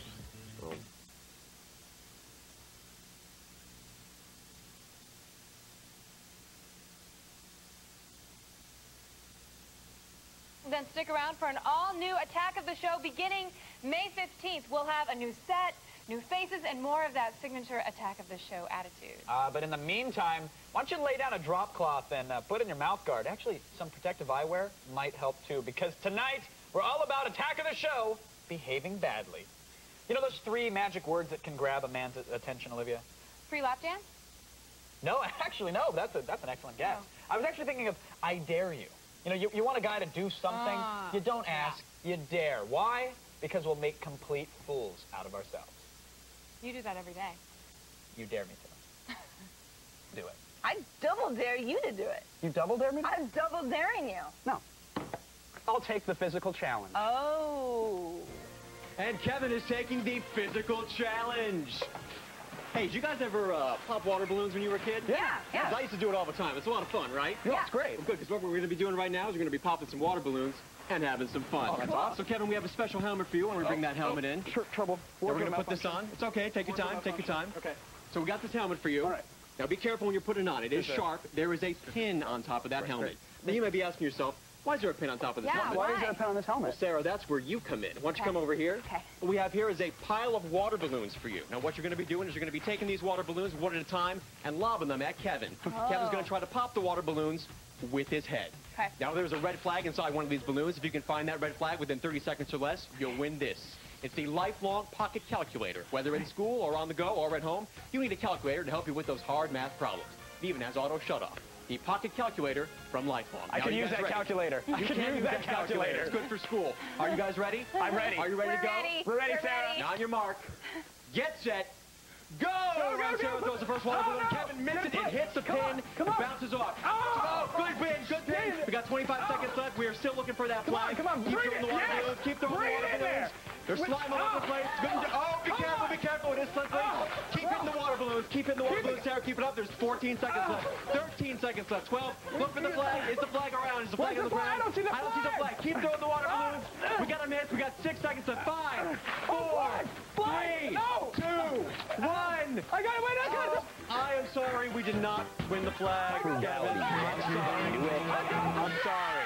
I'm sorry. That's not the flag, Kevin. I'm sorry. I need the calculator. Yeah. Wow, that was a really nice calculator too, Kev. You know, you don't have to rub it in, Olivia. I got to listen. We were doing the balloon toss, obviously. The third balloon was rigged. It was supposed to have the flag in it because I wanted to win. Oh yeah, okay. It's supposed to be rigged. Look, I'm being honest. They didn't throw the rigged balloon, so there's no way I could have won. So they rigged it not in my favor. That's not fair. Well, does size really matter? What? Someone been talking to you, or have you heard something?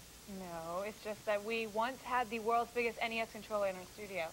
Oh yeah, that whole thing.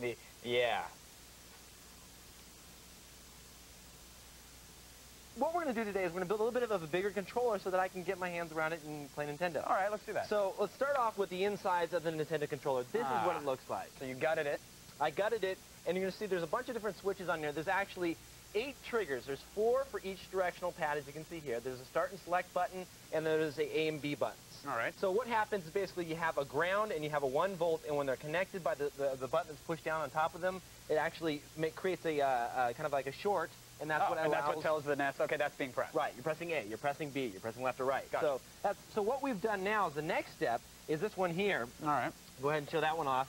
And we've soldered on the outside here. You can see we've taken each of the pins, pin for pin, and soldered out to some triggers here. So that actually goes out to a kind of a serial connection. And you can actually follow the GPI connection. You can actually follow the leads on each actual button right to the pin where they end up. Right. Exactly. And you can see it goes to a circuit right on the back side right there. Very nice. So that is going to allow us, now if we go pin out for pin out here out of this little serial connection, it's going to allow us to take it to something bigger. So take it outside of the box, a little tiny box. Now why would you want to take it outside the box? Well, so that we can kind of create something a little bit larger. So that's what we've done today. All right, fair enough. So I needed something a little bit bigger, so we put together this. Wow! Look at that. Woo! This Marvel, is the world's largest Nintendo controller. Yes, indeed. It's 8 feet long, 3.5 feet wide, and 9 inches tall. Yeah. You like that? Are you sure it's actually the world's largest? I don't know. I didn't Google that. We didn't even put it in. It sounds so much better, even if it's not. The world's largest, right here, folks. Ain't seen one bigger. This entire project actually took 3 people about 20 hours and $400. It's actually not that bad. That's not that bad. You can have one of these in your living room or whatever, but you need a couple people to play it. I'd have to save for a few months, but Could swing it. Yeah, you could probably swing it. Now, we did run some switches from the wooden box that we showed you earlier to these giant buttons. So as you see, as we came out of that port, we actually ran it down to each of the buttons, and there's springs underneath here that connect the switch as they're pushing that create that short. All right. So let's go ahead and play the game and show you how it works. So it actually works. Mario Brothers. All right, here we go. Now watch. I'm going to hit start. Okay, go ahead. And we're going to, boom, it actually works. Look at that. Oh, we'll go ahead and start. There we go. All right. Okay. World so now 1 of 1. I'm going to control our left and right. All right. Are we running, or what are we doing here? All right. Go. We have a little monitor. Got it. Oh, Yeah. mushroom. Got it. Okay. And go. Jump. Got it. Jump over. And this thing is sturdy, man. It's whoa, why'd you go? No, you were supposed to jump. I was in midair. I had no choice. All right. Keep going. No, down the pipe. Down the pipe. We don't have time. You jump. Wait, hold on. What are we doing? Get ready. Jump. All right, go. Let's get to the flagpole. Go. Just go to the flagpole. Hold on. Dude, this is. What are you? All right, go. Okay. Go! Okay. You're the left and right. I got nothing. I can jump. Sorry. Are we really gonna? Okay, let's do this. All right, go. Speed run. Go. Just go. Go over the duck. Okay, now there's 2 seconds. Just who cares? Just go. Oh, come on! No, I did not! That's your fault. Okay, last one. We promise. All right, are we going to jump in between, or can we just jump over them? Okay, get ready. Let's just jump over them entirely. Okay. All right, good. No, bad. Good. Okay, all right, good dodge. Good go. Oh, all right, here we go. Oh, look at that. You like that? Oh, no, just run! Go. Okay. I got this. Hold on. This would be horrible for track and field. Okay, here we go. All right, here we go. The money shot right here. Let's set up for it. All right. Okay, we're set Ladies up. and gentlemen, I'm predicting 2000. 2000? Let's do it. Right, here we go. Money shot. Chat room, make your predictions now. In Ready? 3, 2, 1. No, go back. Start again. Man, you fired a blank. Ready. All right, here we go. Okay, money shot. 3, and go. Yeah! What's up, buddy? That's what I'm talking about. Get the flag up. Let's see the flag go at least. Come on. That's it. Did we get any explosions? No. That was quite a piece of equipment, Kevin. You know, I do what I can, but we probably shouldn't discuss that on air, to be honest. Oh. Later? Oh, yeah, totally. Right? How about during the break? Because when we come back, watch what happens when I take a samurai sword to a pig cart. Exercise in bad behavior. Yes, it's the best of our weird signature stunts. Later, we'll race across America using only our thumbs and shove a server up some guy's booty. Yeah, right, booty. yeah, but first. Yes. Samurai Master Peter Steves broke it down, Land of the Rising Sun style, and Kevin just couldn't resist busting some moves of his own.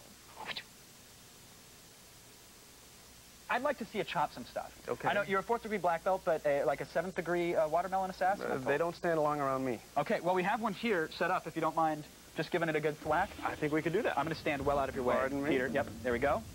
All right, look out. Let's see it. Here it comes. Oh! Nice, that was a clean cut. Good job, Peter.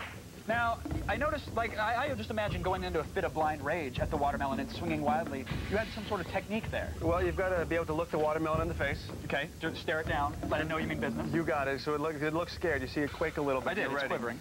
Bring your elbows together, get your hips down, so you're going to be nice and solid. Get down low with the lumps. Don't go swinging like crazy. Don't kill your buddies out the battlefield. Gotcha. Don't take out the cameraman and the intern. And then just squeeze it out so you've got good solid stroke all the way through it.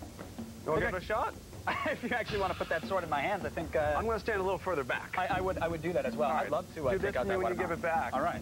Left hand, blade toward yourself so I can trust you. Hand it off. Will do, sir. Thank you for that. Thank you for that. I probably should have grabbed that with my right hand, but that's all right. I'm the one from the new school of sword technique. Is there anything I should yell? Is there like something to summon chi or karma or whatever it is that we do, or no? Should I just really just thwack away at it? All in your mind. All in your mind. Yeah! Oh, thank you. God. Thank you. Thank you. You can see they were very impressed by that. Wow. Nice. That was fantastic, actually. Like I said, the Orange Julius, man, the guy at the Orange Julius taught me how to do that. It wasn't the You could karate. make the juice now. Yes, exactly. This is how they do it. It's a fun way to start off your morning, a little breakfast juice. All right, watermelon too easy for you.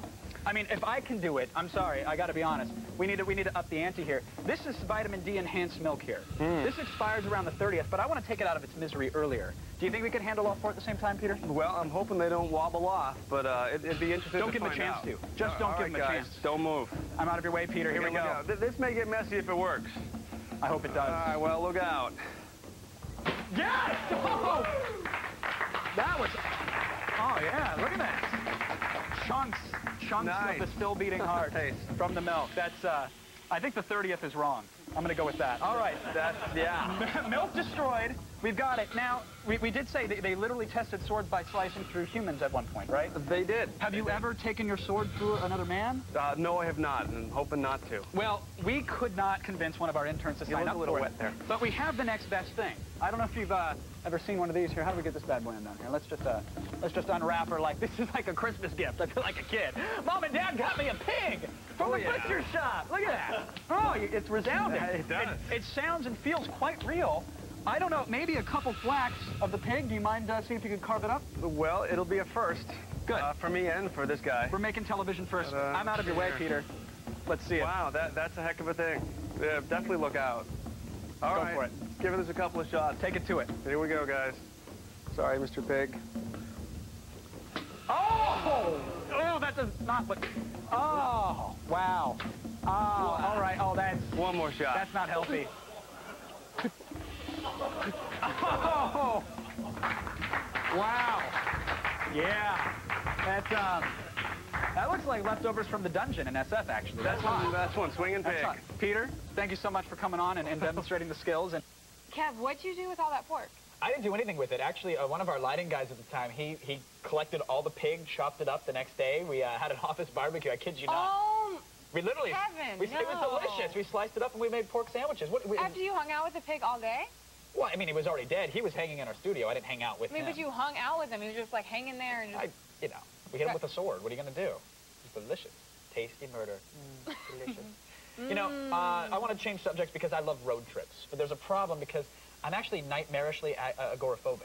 Agoraphobic, yeah. This sounds like a problem. Yeah, well, it used to be, but thanks to Google Maps, you can actually race across the country in the comfort of your living room. Now, folks, we do big things around here, but rarely, very rarely, do we attempt something this monumental. It's the Google Maps Race Across America. Race Across America! Yeah! Yeah, exactly, right? Here are the rules of the race, gentlemen. You have to stay at the lowest zoom level. No backing out. That's cheating. That's Bush League. Stay at the lowest level. Number 2, you have to stay on the path. We've outlined a little route for you. Stick to it. And number 3, the farthest along at the end of the show wins. Very simple. Now, we picked 2 starting points about 2,800 miles from Atlantic City. Will? San Diego, baby. Starting at San Diego? San Diego. The old whale's vagina, huh? Yeah, exactly. Brendan, where the hell are you? Rufus, Oregon. Rufus, Oregon. All right. Any particular reason you'd... I don't know, Kevin. I think it's because it's 2,800 miles away. Right. Other than that, you know, I'm not really... Maybe we should just do this. Yeah, all right, all right. Brendan's fired up. Will's at the ready. Everybody's good to go. Okay. Brendan, are you ready? Come on, let's do it. Okay. Down, Moran. This is a waste of time. Will, you ready? Oh, I'm fired up. It's time for the Google Maps Race Across America. Go! Yeah! All right. Will's driving. Will's getting it going. Starting out on the old MLK Boulevard. There we go. Brendan, excellent click and drag technique here. Highway 30. He's heading northeast at the moment. Okay. Will, how's it going? I am beating the crap out of that guy. He's going by. There, I see some green on his map. It could be a park. It could be a reserved land. We don't know at this point. Here we go.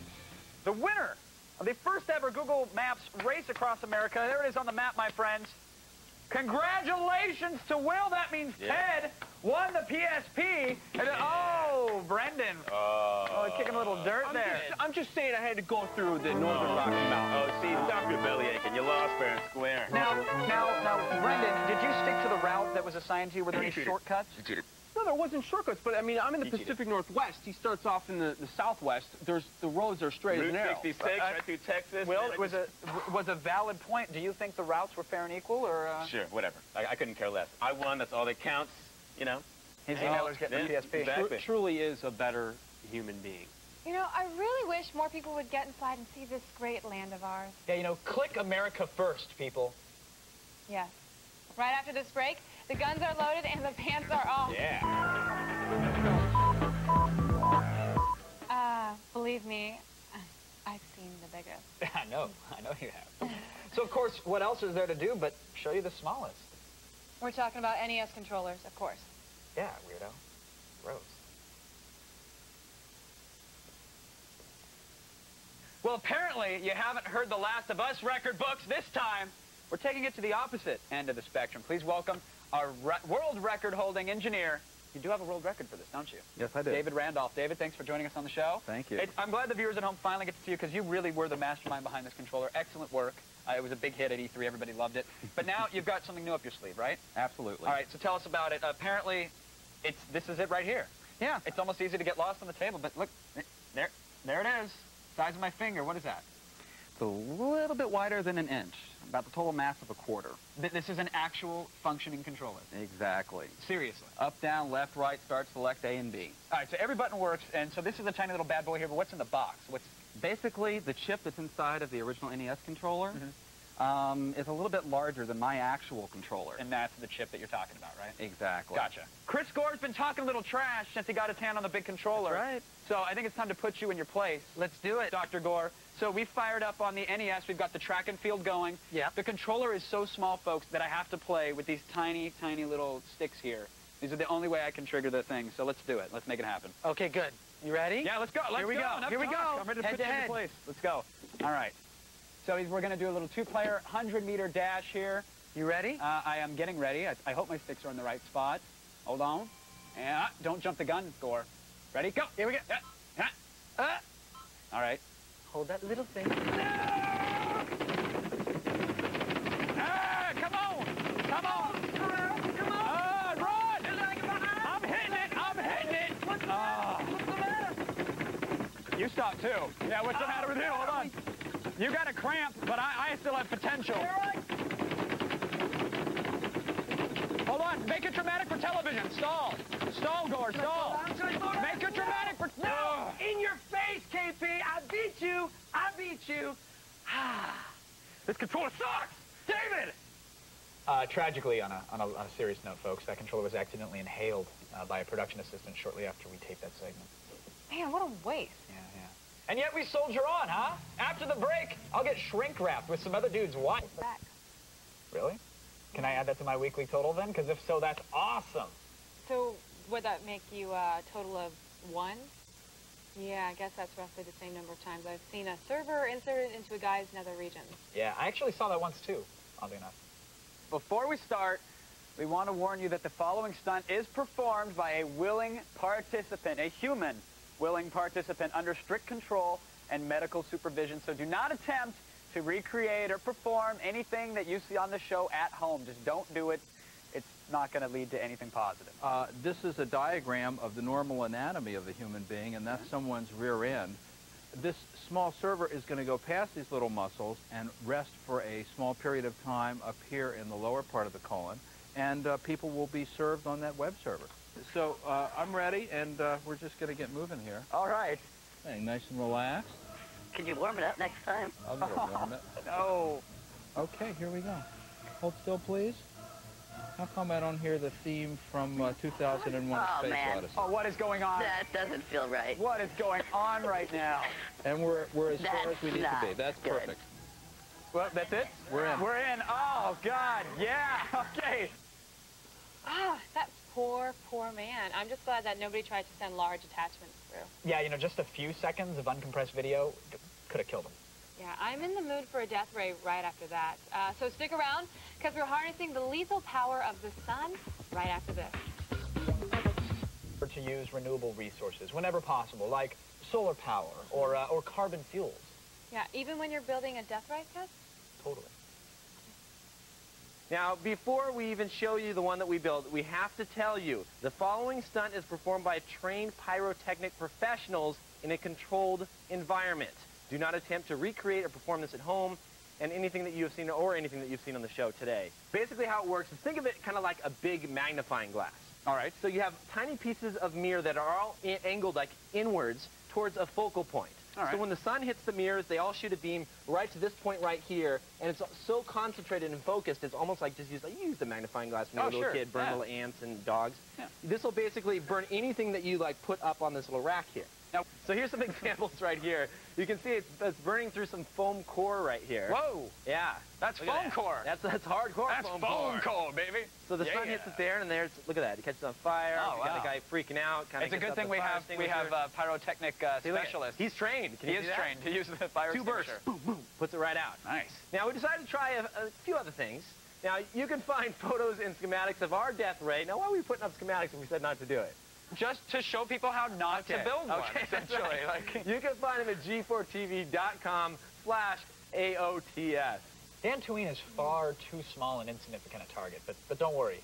We'll deal with your rebel friends soon enough. He has totally lost me there. But let's move on now to the bad karma department. Some say photoshopping pictures of the homeless for laughs is exploitation. But we prefer to call it bum shopping. so, we go to filter and we hit extract. Okay? What we're going to do is yank our bum out of this photo and put it in another one. Now, the reason we're doing this is we're using the extract tool, which is something newer to Photoshop, especially to CS. So here we are in the extract menu. We have our highlighter tool selected. And as you see, I'm going to very haphazardly, for the sake of time and everybody at home, just kind of draw around this bum. You'll notice I've got large chunks of the background in there. If I were taking my sweet time, though, it'd be much more accurate. So here I am. I'm drawing. Okay, I'm done. Good enough. Now I will switch to the paint bucket. Fill her in. There we go. Now she's all blue. Blue bum. Little frigid. Hit preview, and it will go, okay, let's figure out what you wanted, what you didn't, and I will end up with a almost very well cut out bum there. You've got enough bum to make something work, though. Clearly. So I'm going to hit OK and say that's the bum I want. You'll notice it puts the bum in front of the transparent checkerboard background. Select my move tool, and look at this. She's going on a little vacation, Brendan. Where's she going? To this tropical island. Wow. That easy. Let's see the before and after, Brendan. There she is before, in front of Barney's Beanery. All right. And now, look at that. She's got something to smile about. Parlez-vous français, Kevin? Oui. You can bum shop, too. We've got links to our favorite Photoshop tutorials on the old website, so go visit it. So where does that go on your resume? It goes under special skills, I believe. Olivia, have you ever had like a hankering for a marching band and some root beer and a monkey, perhaps? Have you been reading my diary? Yeah, only all the time. Yeah, totally. You're in luck. Watch. I am? Yeah. Oh, it's Stefan Claus. All the root beer you can drink from the kill you. Thanks very much, guy.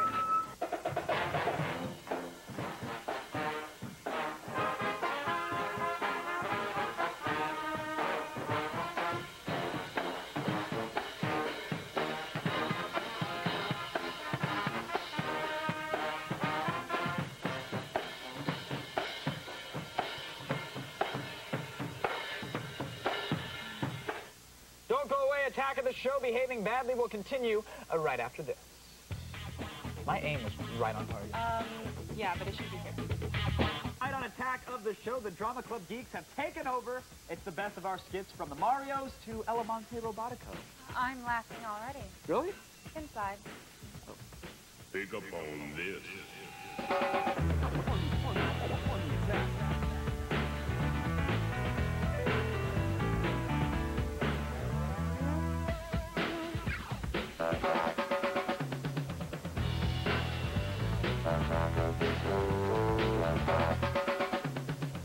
Welcome to Attack of the Show. I'm Olivia Munn. And I am Kevin Pereira. We are bringing you a very special edition of Attack of the Show as we prepare for our week-long live coverage of E3, the world's biggest video game event. Yes, for 3 hours every day beginning May 9th, we'll come to you live with demos, interviews, and sneak previews of next-gen games. Yeah, oh, you want more? All right, well then stick around for an all-new Attack of the Show beginning May 15th. We'll have a new set, some new faces, and even more of that signature Attack of the Show attitude. But for now, it's curtain time. Please take your seats as the Attack of the Show art players present Schizophrenia. We're bringing you the best comedy our money can buy. Yeah, you know, he's a legitimate businessman of Italian heritage. You know, just trying to make a living, and perhaps some people might get hurt along the way. That happens. It's really too bad. Accidents do happen, Olivia. Yes, they do. Previously. That you might be harboring a fluffy little traitor in your cozy suburban home? Do you understand that cats have the bomb? Okay, kids, this is Mr. Prelige's class, and I'm about to teach you something important, so shut up! You people think you're so smart, don't you? You think you know everything. You think you're safe from the feline nation? My mom says cats are adorable, and she's a scientist. God, I hate you. Silence, Doreen! Talk later. Learn now. Roll the film.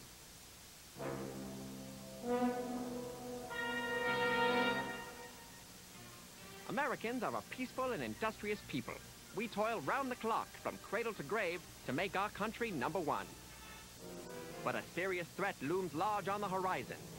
A secret, purring threat that wants to destroy not just our furniture, but our very way of life. We're talking, of course, about cats. And we all know that the feline nation is little more than a den of sin and depravity. On a daily basis, this promiscuous pussycat culture engages in unspeakable courtship rituals outside the sanctity of marriage. And what do they do with all the offspring that inevitably arise from these wicked trysts? Why, they're packed into boxes and sold into indentured servitude for gambling money. And drugs, probably. Don't felines love their little ones? Of course not. And those left behind? Eaten by their parents. This cat doesn't care what his parents think. All he cares about are cigarettes and moonshine. So why should we be worried about this inebriated, drug-riddled mass of degenerates? Because now, the cats have the bomb. Feline scientists have unlocked the power of the atom and have rallied around their notoriously fickle leaders. There's no telling what the felines might do. They could drop the bomb at any day, at any time.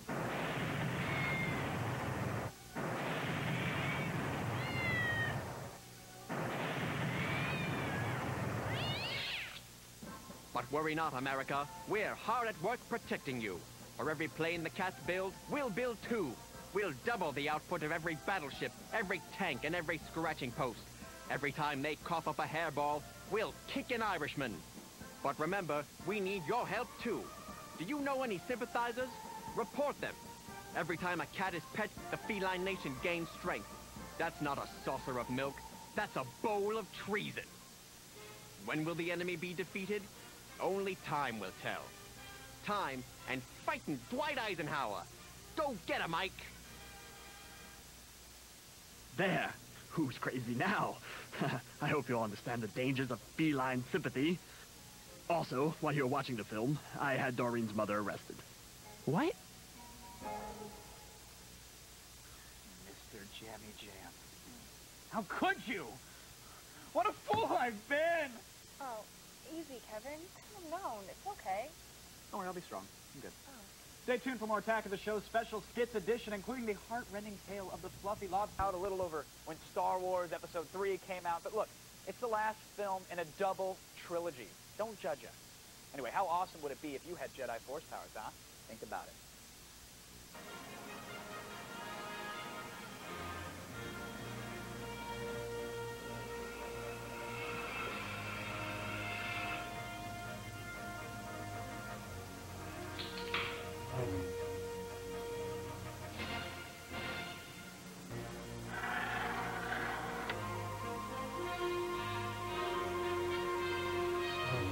No, Kevin, you are an idiot. I am a bit of an idiot. I am a bit. No, and you know, you mod like a little girl. I do like to mod little girls. No! Oh!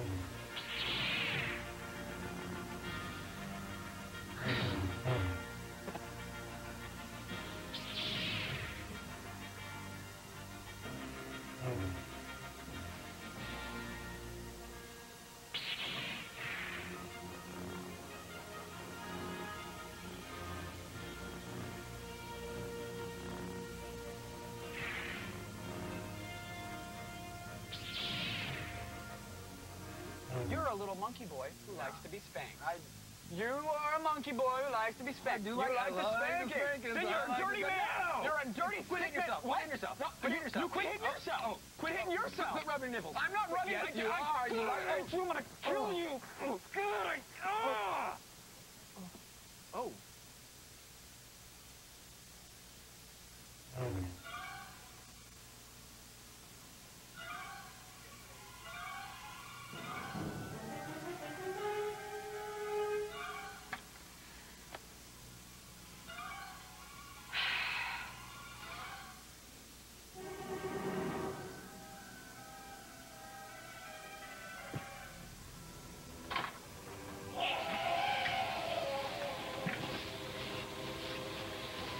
Don't scare him, please.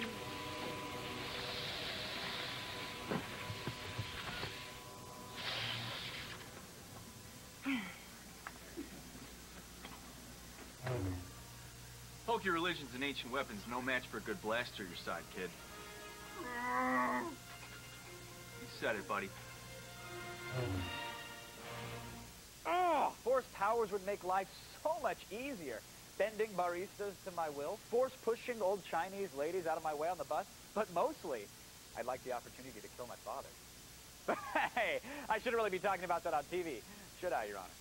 But don't go away, young Padawan. No, Attack of the Show Special Skit Edition continues right after this. Hello, I'm Morgan Freeman. Sit back and enjoy another episode of Squid... Man, almost had it that time.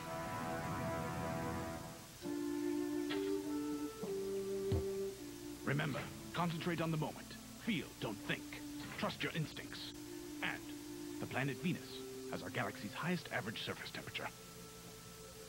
You've just been schooled by Lear. Oh. My heart can't take this. The new lake's no pain. All right, I did a little digging, and I found another side to field reporter Brendan Moran, and this one, frankly, was a little bit disturbing. Aren't they all? Brendan Moran. Most of us know him as a fun-loving television personality, but what you may not know is that he has a darker side, one of perversion and debauchery.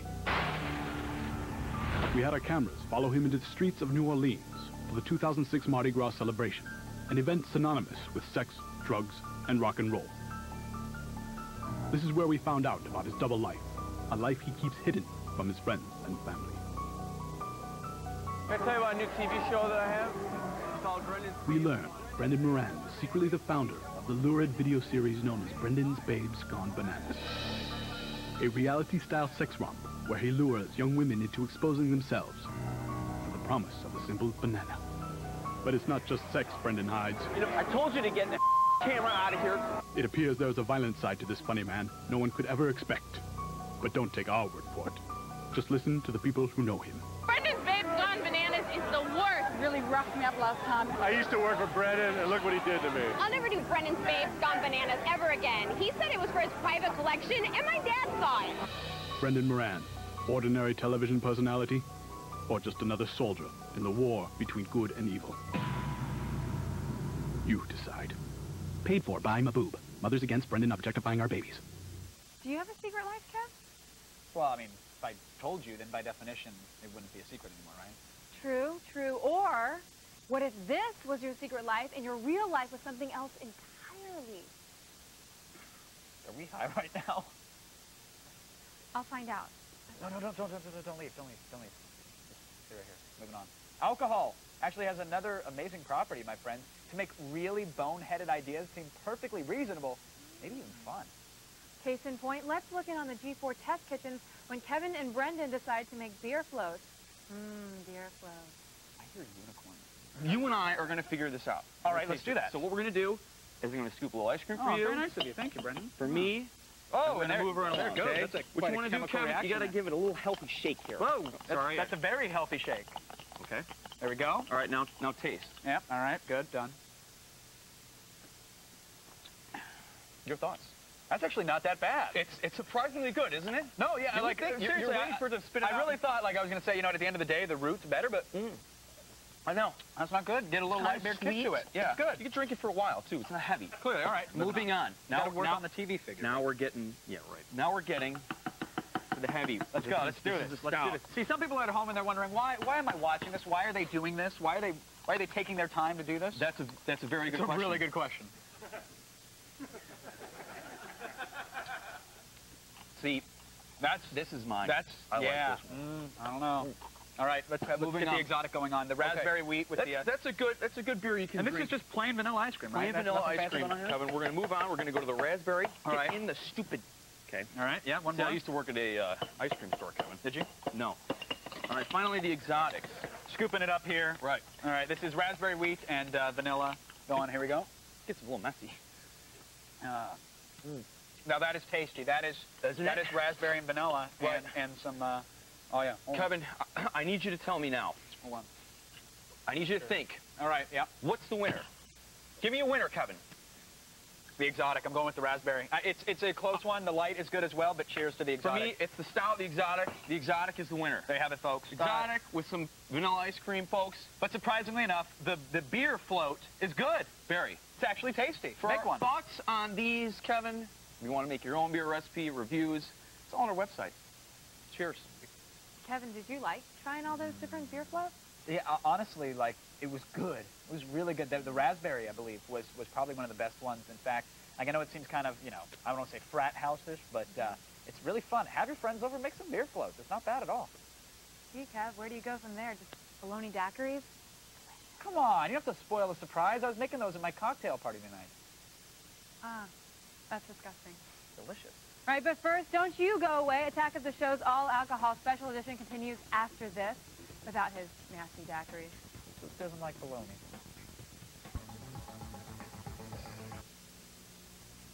Viewer mail! Today's viewer mail comes from Adam Sarsler in Los Angeles. He writes, hey, I really like the set a lot. It really ties the show together. What do you think? Well, funny you should say that, Adam. Sarsler, huh? Yeah. Well, Adam, the set, it's a great set, as you can see right here. I don't really understand what's wrong with you today, but I'm You need to understand. You need to appreciate the set. This is our home. This is where we live.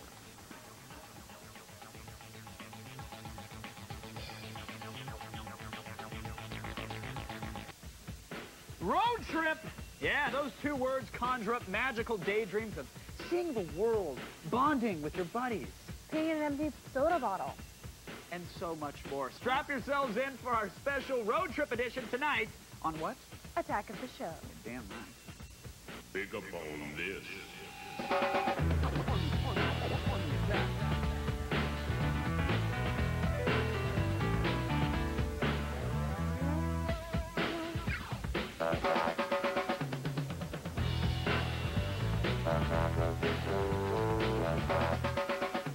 What the hell is going on, everyone? Welcome to Attack of the Show. I'm Kevin Pereira. And I'm Olivia Munn. Tonight we're bringing you an Attack of the Show special edition as we prepare for our week-long live coverage of E3, the world's biggest video game event. That's right. We are just 8 days out from the year's biggest news on titles for the PlayStation 3, Nintendo Revolution, and the Xbox 360. Our marathon coverage begins May 9th at 6 p.m. Eastern. You got to keep it right here on G4 all through our E3 countdown for up to the second news about the year's biggest gaming event. Oh, you want more? Could there possibly be more? There is, in fact, more because there will be all new Attack of the Shows beginning May 15th. We'll have a new set, new faces, and more of that signature Attack of the Show attitude. Yes, but in the meantime, you like to travel, right? Oh, I love to travel. And thanks to those federal warrants, I always have a reason to keep on the run. Yeah. Well, then you're in for a treat because tonight we're spanning the globe with our best road trips. First stop, Tokyo. Ooh, I love this one. I lived in Japan for years. I know. We don't talk like that. No. I wish I'd had someone to help me out when I was there, to be honest. My trip to Tokyo was a little bit overwhelming.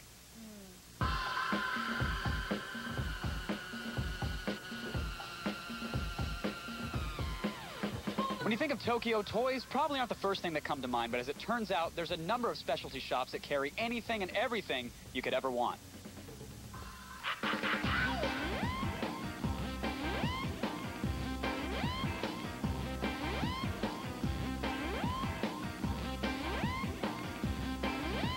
One of the more popular stores was Toy Park, located in the Ritzy Ginza district.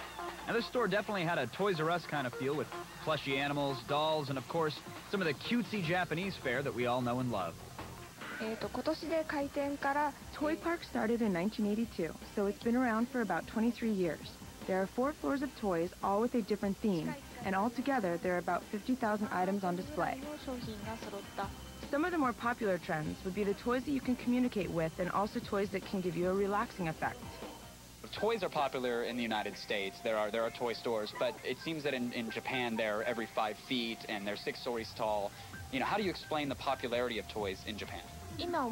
Whether they are toys for kids or adults, and you have a wish for fun, there will always be something for everyone.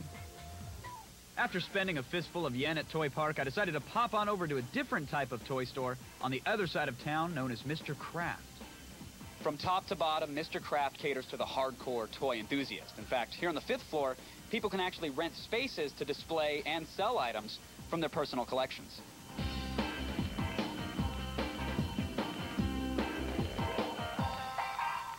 What is the story behind Mr. Kraft? Mr. Kraft basically started with cars, and it expanded to various miniatures and other collections.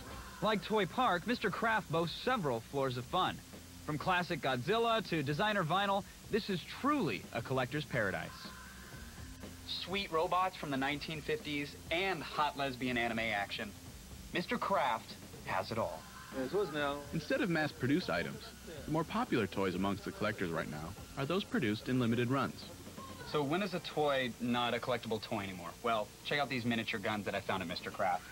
This is where it becomes collectible art. Actually, it's deserved that it's in a frame. I mean, look at every little piece of the gun is separate, can be taken out from the bullets to the chamber to the trigger itself. It's all right here.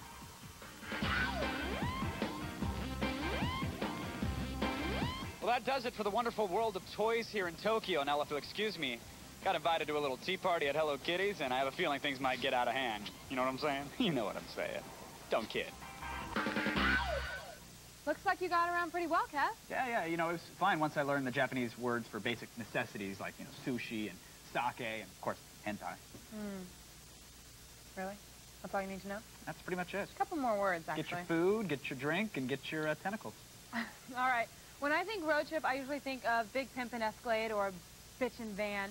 But field reporter Brendan Moran, he thinks Segway. I said bitchin'.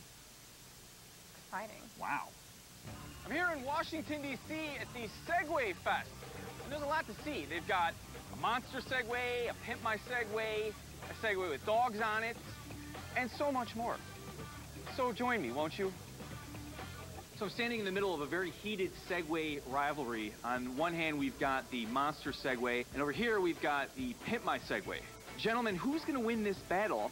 Well, of course I'll win, because if anybody that has any class and any excitement in their life, they're going to want to have the chrome spinners and make it right. Harsh words from Monster Segway. Pimp My Segway, what do you have to say about that? I pity the fool. I pity the fool. I've been training. I've been going and prepping my Segway. Segway, what time is it? It's 9:17. We're running late. So, Derek, this is the Segway Centaur. That's right. It looks kind of mean.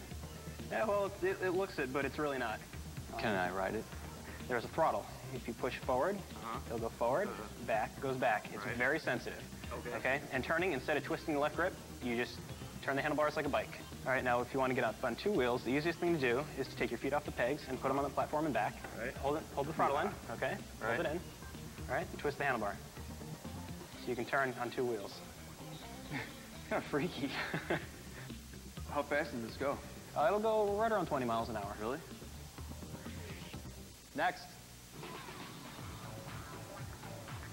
Ah, that's not fair. You know what's kind of funny? There's a lot more people here for the Segway Fest than I thought there would be. And not all of them even have Segways. Here for the Segway Fest, huh? Where are your Segways? Hey, oh, you got a Segway. You getting ready for the Segway Fest? How'd you get that? Well, it's Segway Fest. Oh, my God. Oh, it's a Segway Fest? Yeah. Would you like a little piece number on? Oh, hello.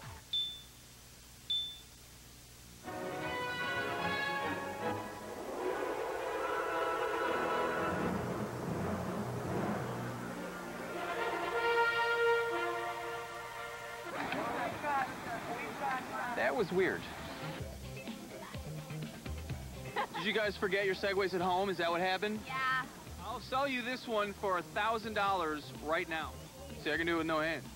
Wonderful. How fast can you go? 90 miles an hour. What are all these people doing here if they're not here for the Segway Fest? We're here to protest the war in Iraq and the occupation of the U.S. all over the world. That's a downer. Let's get the Segways out of Iraq. What do you think about the sign, make Segways, not war? Do you girls like guys on Segways? Yeah? How could you not? Man, it's hard to pull off that bad boy thing on a Segway. It's true, you know, but Brendan's not really a bad boy. He's more of a bad man. You know, he's Moran. I think it's Moran. Oh, well, either way. He's not a bad man, he's a moron. I think you can look awesome on a Segway. I think you're crazy. You just do a little, yeah, it's like a ghetto lane. You're just like, hey, what's up? Want to Like go this? forward? Nope, I'm stopping. Pretty sweet, right? It's fun. It's kind of like a drinking bird. All right, stick around. We've got lots more great road trip stories to share, including...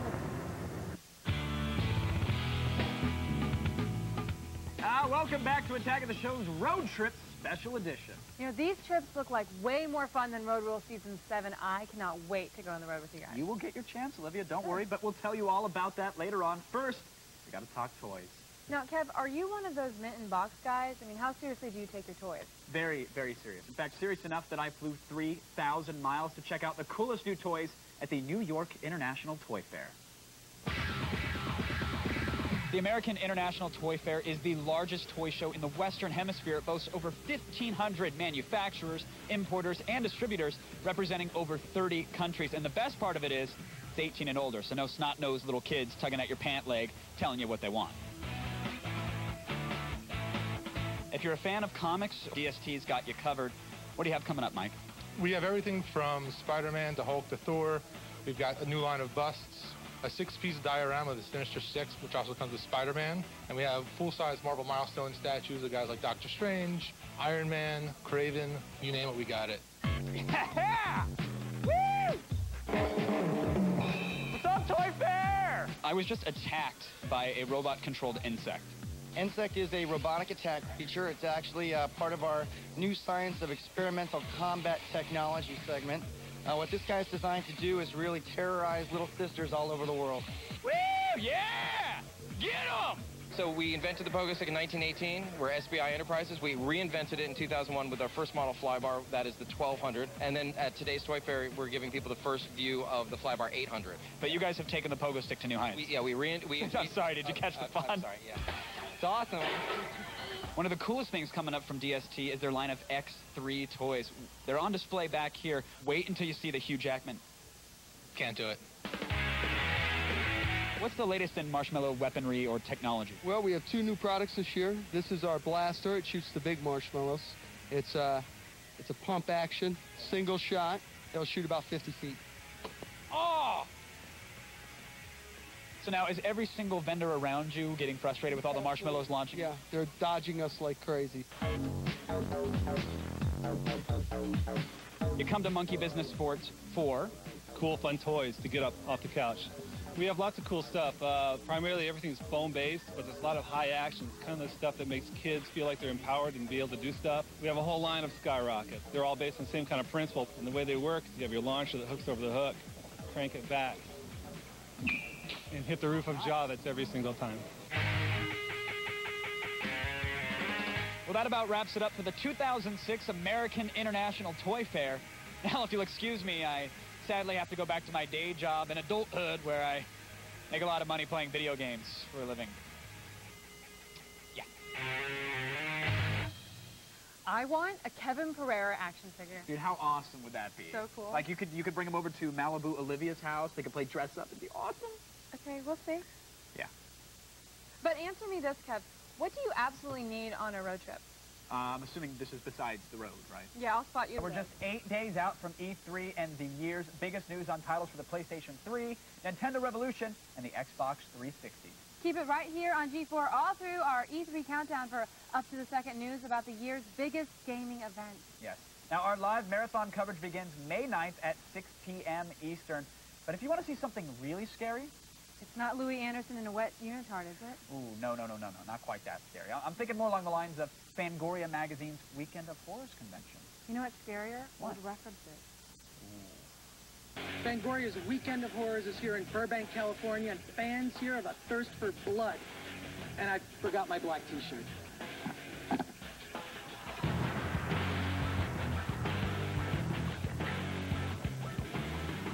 The dealer's room is filled with horror oddities you won't find in any store, and the best part is, you can buy them. So, Edward, tell me, exactly what is this 3D art? These are known as lenticulars. They are changing portraits. And basically, I've taken old orphan photographs, I've adopted them as my own, scanned them in, and brought out the inner creatures of the night in all of these people. Who's your favorite horror film actor? Probably Bruce Campbell. We actually have a son, and we named him Ash. Bruce Campbell, definitely. Well, definitely Bruce Campbell, which is why I'm here. What is your impression of fans at this convention? They're a unique breed. I had a little presentation where we were showing something to a group, and I found a guy who was not wearing a black T-shirt. I kicked him out of the room. He was a nonconformist. He was a freak. Tell me, what are you doing here at the Weekend of Horrors? I'm introducing Man with a Screaming Brain. It's kind of like the out-of-towners with a brain transplant. A greedy American businessman, through a series of strange events, he gets part of a communist guy's brain put into his. So it's the reconciliation of the capitalists and the communists. That sounds way too smart for some of the horror fans here. I gotta tell you, it could... But the horror fans here are really smart. The ones with the black T-shirts, they're the smartest of all. How would you like to be killed in a horror film? I would like to be disemboweled so my guts fall onto the floor and I get to look down and experience it. Definitely by a hot vampirist. Could you tell us more? I'd like to be decapitated. Why only decapitated? I mean, someone could skull right? Well, that would be cool, but they'd have to take him out to dinner first. I've been stabbed, but I think after that, they'd want to, like, silence me because I'd be saying a lot of stupid things. I pooped my pants! So I think next, they'd cut off my tongue. Yeah, the best way would probably be if, like, Kevin Pereira was committing suicide off the Empire State Building and landed on my head. That'd be great. Okay, who's cooler, horror fans or sci-fi fans? Attack of the Show fans. Duh. Well, that's because AOTS fans are up to the moment. They're connected. They're hip. They're with it, you know. They have hula hoops. They have the latest news, the latest gadgets. It's like they're living in the future. Except no rocket pack. Yeah, but if you really want to know, like, if you really want to feel like you're living in the future, then just take a trip to Next Fest. I want a hoverboard. They don't exist. Back here reporting in Chicago at the Wired World's Fair. Now, there's a lot of really cool things to see here. There's flying cars, there's submarines, and there's a lot of smoke and mirrors, like this fog screen that's projecting my image.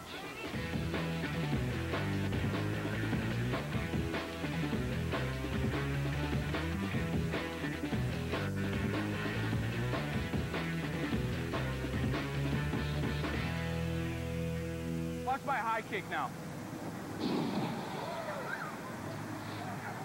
Yeah. So this is kick-ass kung fu. Right. Do you have any more of those shirts? You can buy them online at kickaskungfu.net. Good answer. These can be used in arcades or amusement parks and stuff. The computer sees and hears you through camera and microphone. It puts you in the game. So I'm playing brain ball, and the idea is to just relax your brain. And the one who's the most chilled out actually gets the win. You're going down.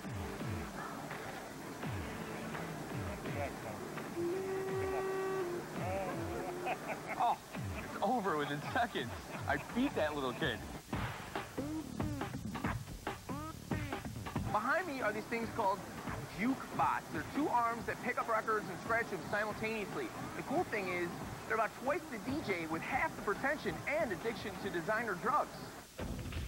We're using these glowing interfaces. Now what we're doing is we're controlling a balloon which hovers over different landscapes.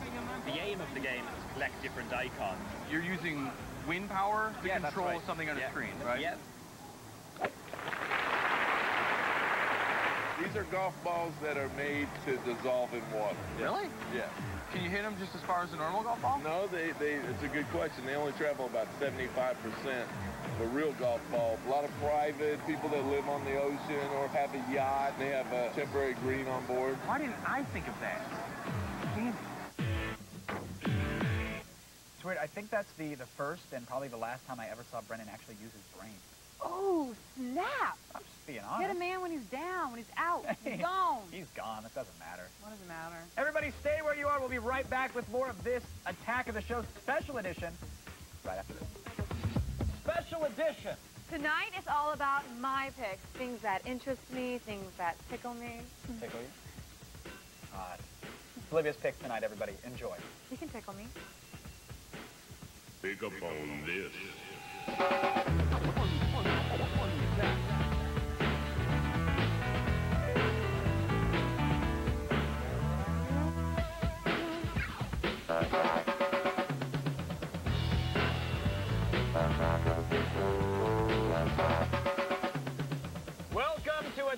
of the show, everyone. I'm Kevin Pereira. And I'm Olivia Munn. Tonight we're bringing you an Attack of the Show special edition of My Favorite Moments as we prepare for our week-long live coverage of E3, the world's biggest video game event. That's right. We're just 7 days out from the year's biggest news on all the titles for the PlayStation 3, Nintendo Revolution, even the Xbox 360. Our live marathon coverage begins May 9th at 6 p.m. Eastern. Oh, you want more? Because there can't possibly be. Oh, there is in fact more, because there will be all new Attack of the Shows beginning May 15th. We'll have a new set, new faces, and more of that signature Attack of the Show attitude. Nice. But in the meantime, everyone, the first thing I want to share with you is a visit to the Playboy Mansion's annual Halloween party with the adorable and always well-groomed John Walsh. Yeah, baby. I know a party when I smell one. It's Halloween at the Playboy Mansion. That's right, the Playboy Mansion, the place that Hef calls home. And as you can tell, we're decked out for a little Halloween party tonight.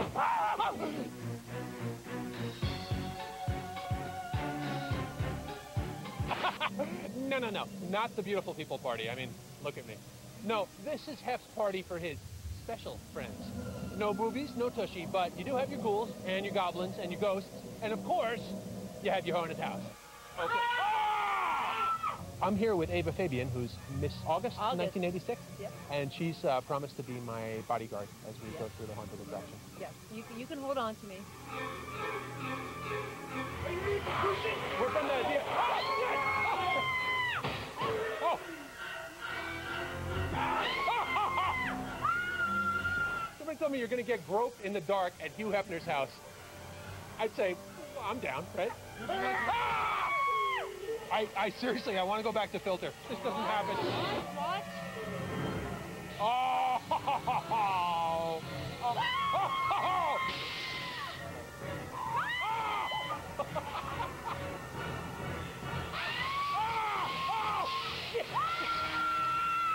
And while I was changing into some dry pants, I managed to get in a few words with Mr. Hefner himself, who this Halloween is going as... Why the hell would he want to be anybody but Hugh Hefner? So you girls come here often? Yes, very often. Oh, well, nice. We're regulars. I think the tricks and treats at the Playboy Mansion are a little different. What really scares you? What really scares me? What really scares me?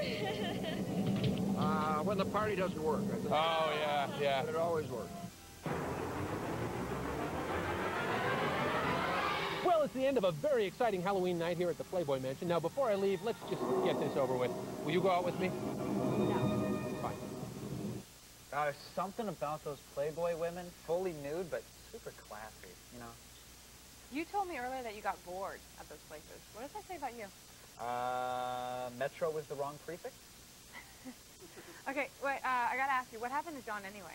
Actually, he left. There's just not enough room on this show for two pretty boys, so... Who's the other pretty boy?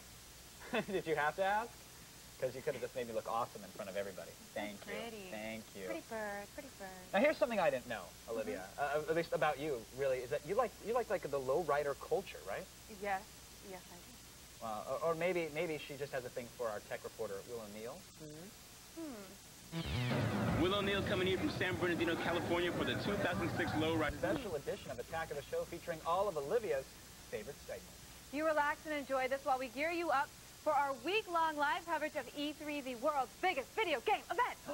We're just 7 days out from the year's biggest news on all the titles for the PlayStation 3, the Nintendo Revolution, and the Xbox 360. Our live marathon coverage begins May 9th at 6 p.m. Eastern. But in the meantime, tech reporter Will O'Neill is an evil genius. Not only does he get to play with all the coolest new gadgets, he's actually found a way to hit on women for a living. I admire that. Take it from me. It's never easy being a new guy at work. Nice hair. There's learning the politics of the office copier. Whose copier is this? Whoa, Whose copier is it says Biff. It says Biff's copier, yeah. Biff's copier. Okay, all right, Biff. Okay. Okay. Here's your raspberry tea, Mr. Pereira. Great, just leave it right there, Alex. Thanks. Dealing with the big egos that come with a successful show. And of course, the death threats. But none of that matters once you tie your horse to the company post. That's right, we're talking about cracking some in-house tail. But first we gotta answer this question. Will chicks dig it? First step to closing the deal, establish curiosity. Hey, what's this? The Creative Zen Microphoto MP3 player. It has 8 gigabytes of memory. It holds about 4,000 songs, as well as thousands of photos. It even syncs with Microsoft Outlook, contacts, calendars, and tasks. Want to touch it? Yes, please. Step 2, show them that you're interested. Hey, I got something for you. Ooh, what's that? The Motorola Razr, now in pink, costs about $300 for an unlocked phone. The digital camera has 4x digital zoom. You can watch MPEG-4 video clips on it, as well as listen to MP3. It even has Bluetooth. Mind if I get your info? Sure. Name? Holly. Number? 555-1212. Breast size? 34C. Pain threshold? Hi. Sweet. And finally, step 3, be direct. This looks neat. Yeah, it's the Toshiba Libretto U105. It comes with Windows XP Professional, has 500 megabytes of memory, a 60 gigabyte hard drive, as well as Bluetooth and Wi-Fi. The screen is 7 inches, and it only weighs 2 pounds. But really cool is this biometric sensor that you can use to log in simply by running your finger across it. It's so little and cute. Oh, you think so? Mm-hmm. You know what's not so little and cute? So take it from the new guy at work. The best way to make friends is to sleep with them. What is it that you like about him? I don't get it. Is it the hair? What? Because I rocked a faux hawk for a long time, Olivia, and I got nothing but grief for it. Kevin, I'm just trying to get a free iPod out of him, okay? Actually, that makes a lot of sense. I feel a lot better now. Girls can't resist iPods, I know. And at this year's Consumer Electronics Show, we found a bunch of other shiny crap that drives girls like Olivia wild. Oh, my God!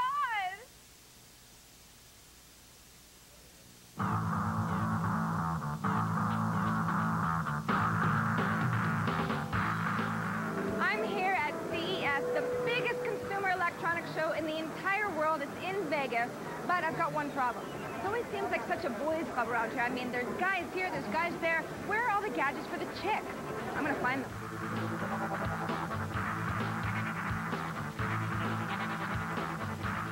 Monica, you're here with Motorola. Hello, how are you? Good, how are you? I'm really good because now I've got some sunglasses that do a lot more than shield out the sunlight. Tell me about these guys. We are working with Oakley sunglasses, and we're putting Bluetooth wireless technology onto the sunglasses. Now you can stream music from your mobile phone to your sunglasses. So you're listening to your favorite song, sitting on the beach, then your friends call, say, hey, I'm coming to meet you, we're going surfing. You take the call, turn it off with the touch of a button, and you're back listening to your music. So I'll become even more of that person who talks to herself walking down the street without a phone.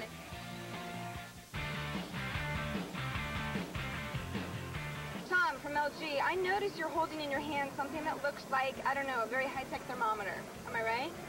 Actually, it's a Bluetooth device capable of syncing with your cellular phone. It has a keypad where you can dial, caller ID with display. I'm at CES looking for products that women like me want. Why is this a good product for someone like me? Sleek, small, fits in your bag. Is this marketed towards people who have very tight jeans and need to put things like that in their back pocket? Absolutely. Just about the only thing this sleek little puppy doesn't do is vibrate. Sorry, ladies.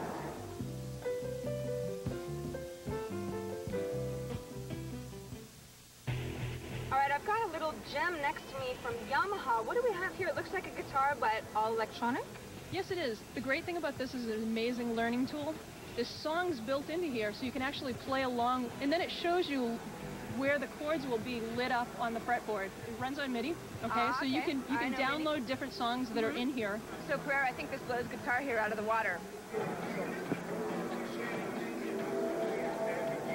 Yeah, that's gross.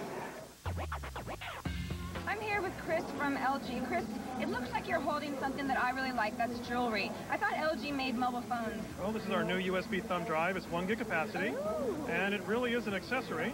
And you can have it personally engraved and hand it over to your loved one. It comes in a gift case. Technology is more of an accessory these days, especially for small mini devices such as this. USB might be US Bling. US Bling, yes.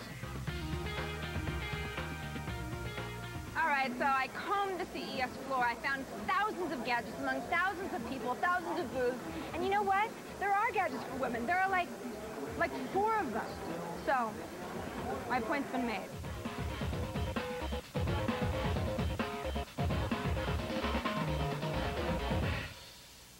That's a lot of gadget heads in one place. Yeah, sadly it takes Vegas about a week to get rid of the nerds now. I like nerds, just so you know. Good. I find them hot. Are you hitting on me? You're not a nerd. You're just a dork. Stick around, there's lots more of Olivia's special Attack of the Show edition to come, including... Is how it tackles hard technical information in language that makes sense to people, especially to sexy people. Kevin checked out a bedroom PC not long ago, and that's when we learned that HTML stands for How to Make Love. Now, dim the lights, my little lustrels. It's time to bring passion into the digital age. Since you and your computer have already spent, so much intimate time with each other, it's only natural that we bring it out of the office and into the magical. First thing, of course, when it comes to the bedroom PC, ladies and gentlemen, is quietness. Because I want to hear all the things I'm doing right, Paige. You know what I'm saying? Oh, yes. Paige, are you feeling adults only, or... Oh, adults only, of course. I know you are, of course. Consenting adults, by the way, Your Honor. I smack adults only. I'm going to press play, and the music will begin shortly. Yeah. That sounds good. I'm sorry? I'm in between accents at the moment, but I'll settle down very shortly. So, we have adults only going, but Paige, as you can see clearly, the mood just isn't right. No, we're missing something. Something is missing. Perspiration and animals. I'm just kidding. I'm just kidding. The SPCA would have a field day with my lunchroom. No, we're missing the mood. We need to set the lights. We need to set the tone. But a ladies' man can't use the clapper. No clap allowed. Seriously. You have to automate this, Paige. Yes. This is the Home Pro RF automation system, and we're going to use it in conjunction with the Z-Wave home automation system from Home CO Light Control. So, using the Media Center add-on, I'm going to back out to the main menu, go to my programs. Oh. Yeah, and I have something set just for you there, Paige. I like that. To bring it down. You do like it, don't you? And when you're done, forget cuddling. No, when I'm sending you off to make me a sandwich, I'm just going to go back to my Media Center main page and hit my TV and cue up my favorite shows. Isn't that delightful? You like it, don't you? Kevin, when is the part where you slipper a Mickey? It's already happened, Brennan. Exactly. In about 5 minutes, it's all gravy. For a complete list of all the components in our bedroom PC and for all my personal grooming tips, visit attackoftheshow.com. The I can't believe it's not butter people never call, huh?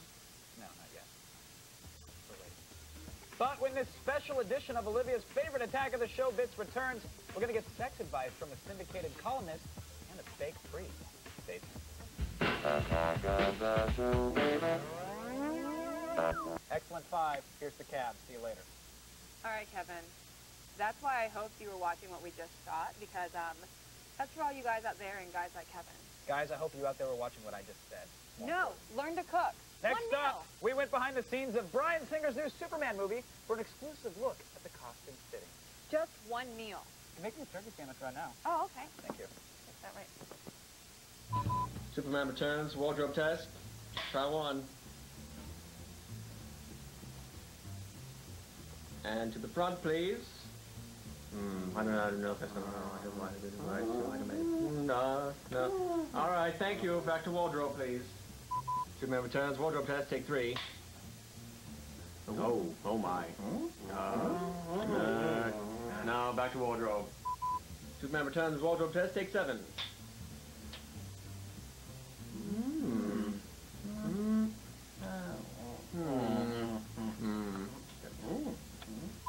Superman returns, wardrobe test, take 13.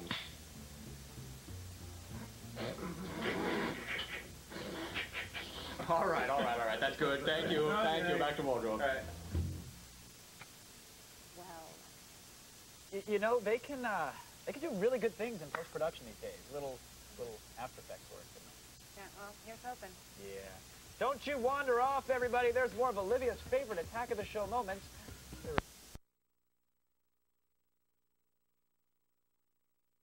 Clearly shot in the director's parents' basement. Other times you'll get a cops parody with stormtroopers, and it will rock your world.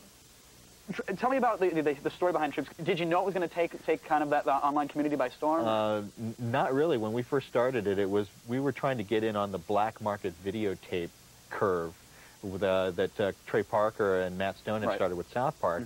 So my friends were all watching the tape, said, well, we can do that. Right, that's not hard. That's not that hard, and I had some very good friends who do some excellent special effects on Babylon 5, and so we got together and we did this. And then actually, Attack of the Show correspondent Chris Gore, he saw it at the San Diego Comic-Con and said there are some guys at theforce.net that would love to put it online.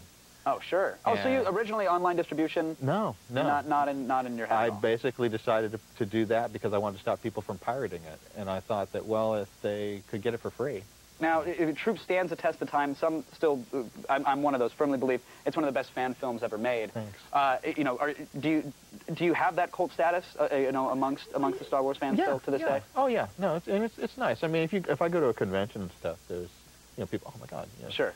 Well, and you're going to conventions. I'm assuming you're rolling up in a stretch H2 limo, because clearly, thanks to Troops, you've made how many billions of dollars? Absolutely none. Well, it has. I'm hoping it's furthered your career a little bit. I mean, that's a good calling card. Oh yeah, no, it was an excellent calling card. I became Flavor of the Month in Hollywood for at least 3 months. Congrats on that. Yeah, that spawned you know, TV stuff. I did a couple of pilots. I'm still working right now in television today. And I have also comic books coming out. Now, so tell me a little bit about that. You're writing for Dark Horse now? Yeah, I'm writing for Dark Horse Comics. I did some shorts for them that they really liked, and they offered me a series. And I created it called Tag and Bink Are Dead, which had some success. And then just 3 months ago, they said, hey, we want to bring them back out again. Do you have any more stories? And so I do, and they're coming out in March and April, and it's The Return of Tag and Bink Special Edition, and Tag and Bink Episode 1, Revenge of the Clone Menace.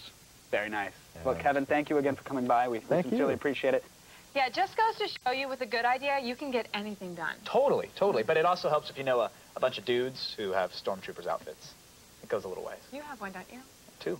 That's hot. We're kind of in a documentary mood right now, to be honest, but instead of firing up PBS and the National Geographic Channel, instead, we're going to bring back the director of the one and only documentary on Superman in a single bound. Director Ross Morasso is here to make sure we all know about In a Single Bound. Ross, welcome to the show. Thank you very much. He's an inspiration to us all. Oh, no. On tonight's Attack of the Show, we're all about the 3Gs. Gargoyles, gramophones, and gerontophiles. Close. It's actually a special edition devoted to girls, geeks, and gore. Ready or not, you're about to be attacked. Get them. Go. Get them. Go. Pick up on this.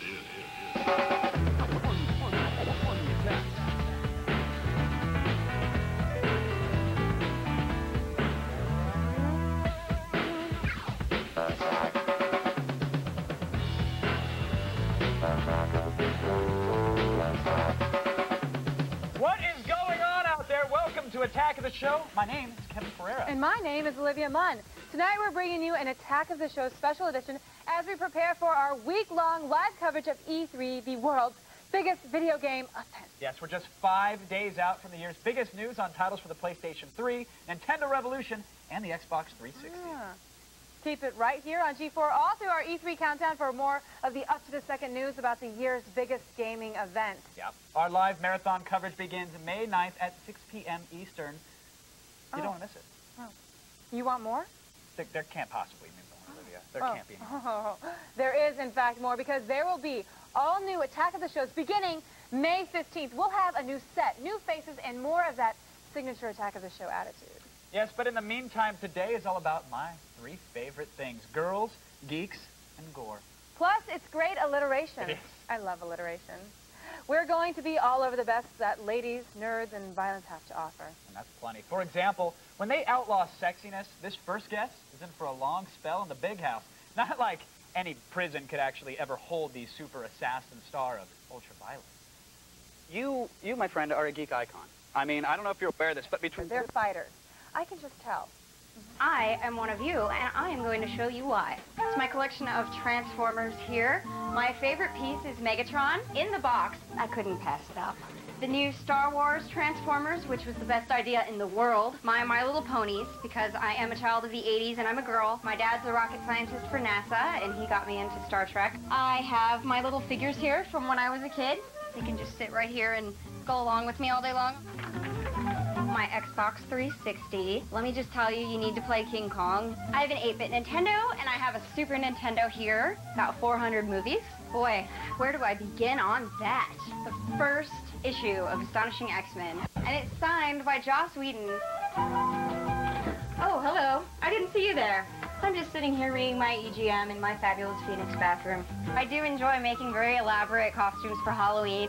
I made an Emma Frost costume and a Poison Ivy costume. I showed up at the Barnes & Noble in Burbank, and there just happened to be a girl dressed up like Robin, and her boyfriend was there dressed up like Batman. We clearly have to fight. Some of my hobbies are jumping on trampolines. Yeah, I'm definitely not normal. Get ready, because here it all comes. So what'd you think of Dawn, Kevin? You know, I have no opinions, Olivia. This is a democracy, and I serve the will of the people. Yeah. Coming up after the break, we'll meet the new Laura Croft and... I have to agree. Normally, nerds don't really do anything for me, but, wow. Right, right. Of course, Antonia isn't the only video game heroine to inspire the adore of so many fans. A little lady named Laura Croft comes to mind, actually. I wish I was Laura Croft. Me too.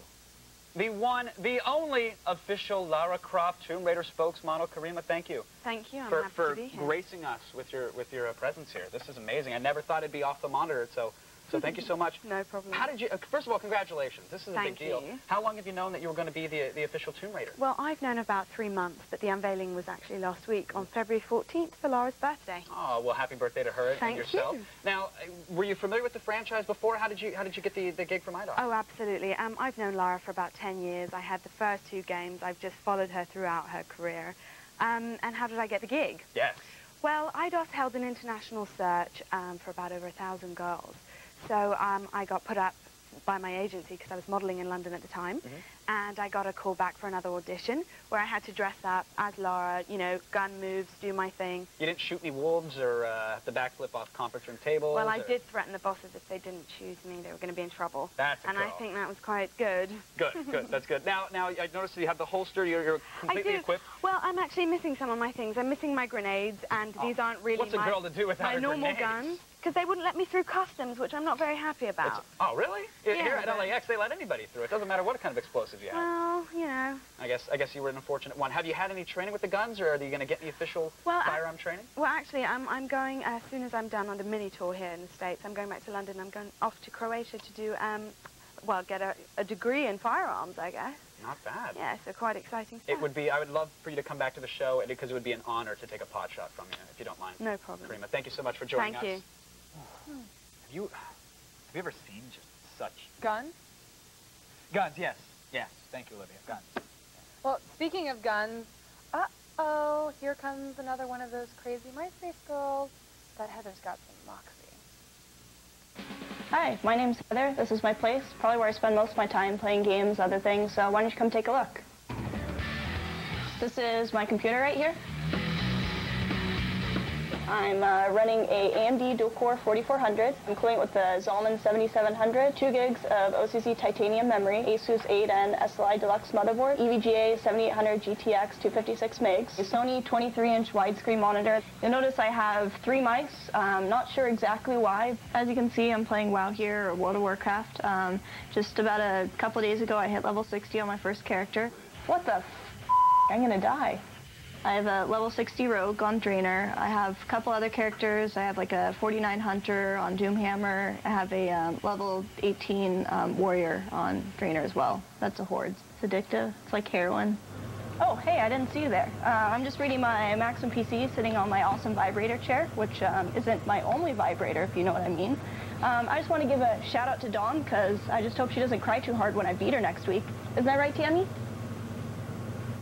You know what's really freaky, Kev? What? I looked at Heather's profile, and she knows that Tom guy, too. How crazy is that? Like, small world, huh? Very small world, Olivia. It's weird.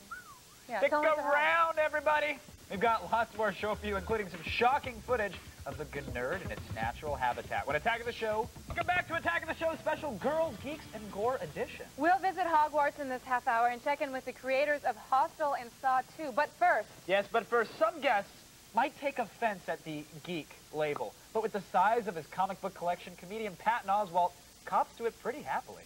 Patton, welcome to the show. Hey, you found my single shot. Good job, buddy. I like it, man. You're a pro at this. I mean, you've done this before. I'm getting pretty good, yeah. Comedian, actor, husband, and Metamucil user. I can't even say Metamucil. It's fine. Patton, before you fall apart on me. Well, easy. Dude, don't bend these. Yeah, oh, I'm sorry. These are mint. These were sealed hermetically, or let me. Do you want to? If you want to punch a PA, we can get somebody out here. Yeah. Is there like can we get a PA? Somebody. Who's a PA with a sturdy neck? It won't be. It'll be 6 inches. That's. It'll be a light wrap. We actually don't have PAs. I pretty much grab the own copy. This past Wednesday was a really. Every Wednesday, that's when new comics come out. Yep. That's when geeks get well. And I also love how me and all my nerd friends have different systems for reading stuff, whereas I go in like a weird numerical order, and I always try to end it on like issue 6 of 6 or 5 of 5. Other friends do it alphabetically. It's insane. But you don't just read. You also wrote. I wrote an issue of the Justice League, and then there's a chance, and I'll know in the next couple weeks that they might give me Justice League Unlimited to start doing monthly. Wow. But I just got to pitch a bunch of stories. That's a big deal. Like it. That's a very big deal. Well, I mean, so now you Which have I don't want to mess up. But you have the power to make these superheroes pretty much do whatever you want. Did you just say I have the power to make these superheroes do whatever? Well, that's exactly what I said. I have the power to stay awake till 4 a.m.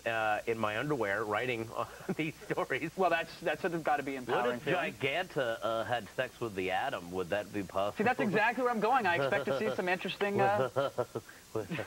God, this was such a good Wednesday. Let me go through the titles I bought. All right, let me tell you. Okay, this is Bureau for Paranormal Research and Defense. This is by a guy named Mike Mignola, who's a genius. Awesome comic. All right. We've got time for one more. What was the best? The best of the bunch left. Oh, well, it's the new, this is a guy named Warren Ellis. Anything with this guy Warren Ellis writes is called Ultimate Secret, but this guy is nuts. He's like this insane genius. I got to hang out with him in London, and everything he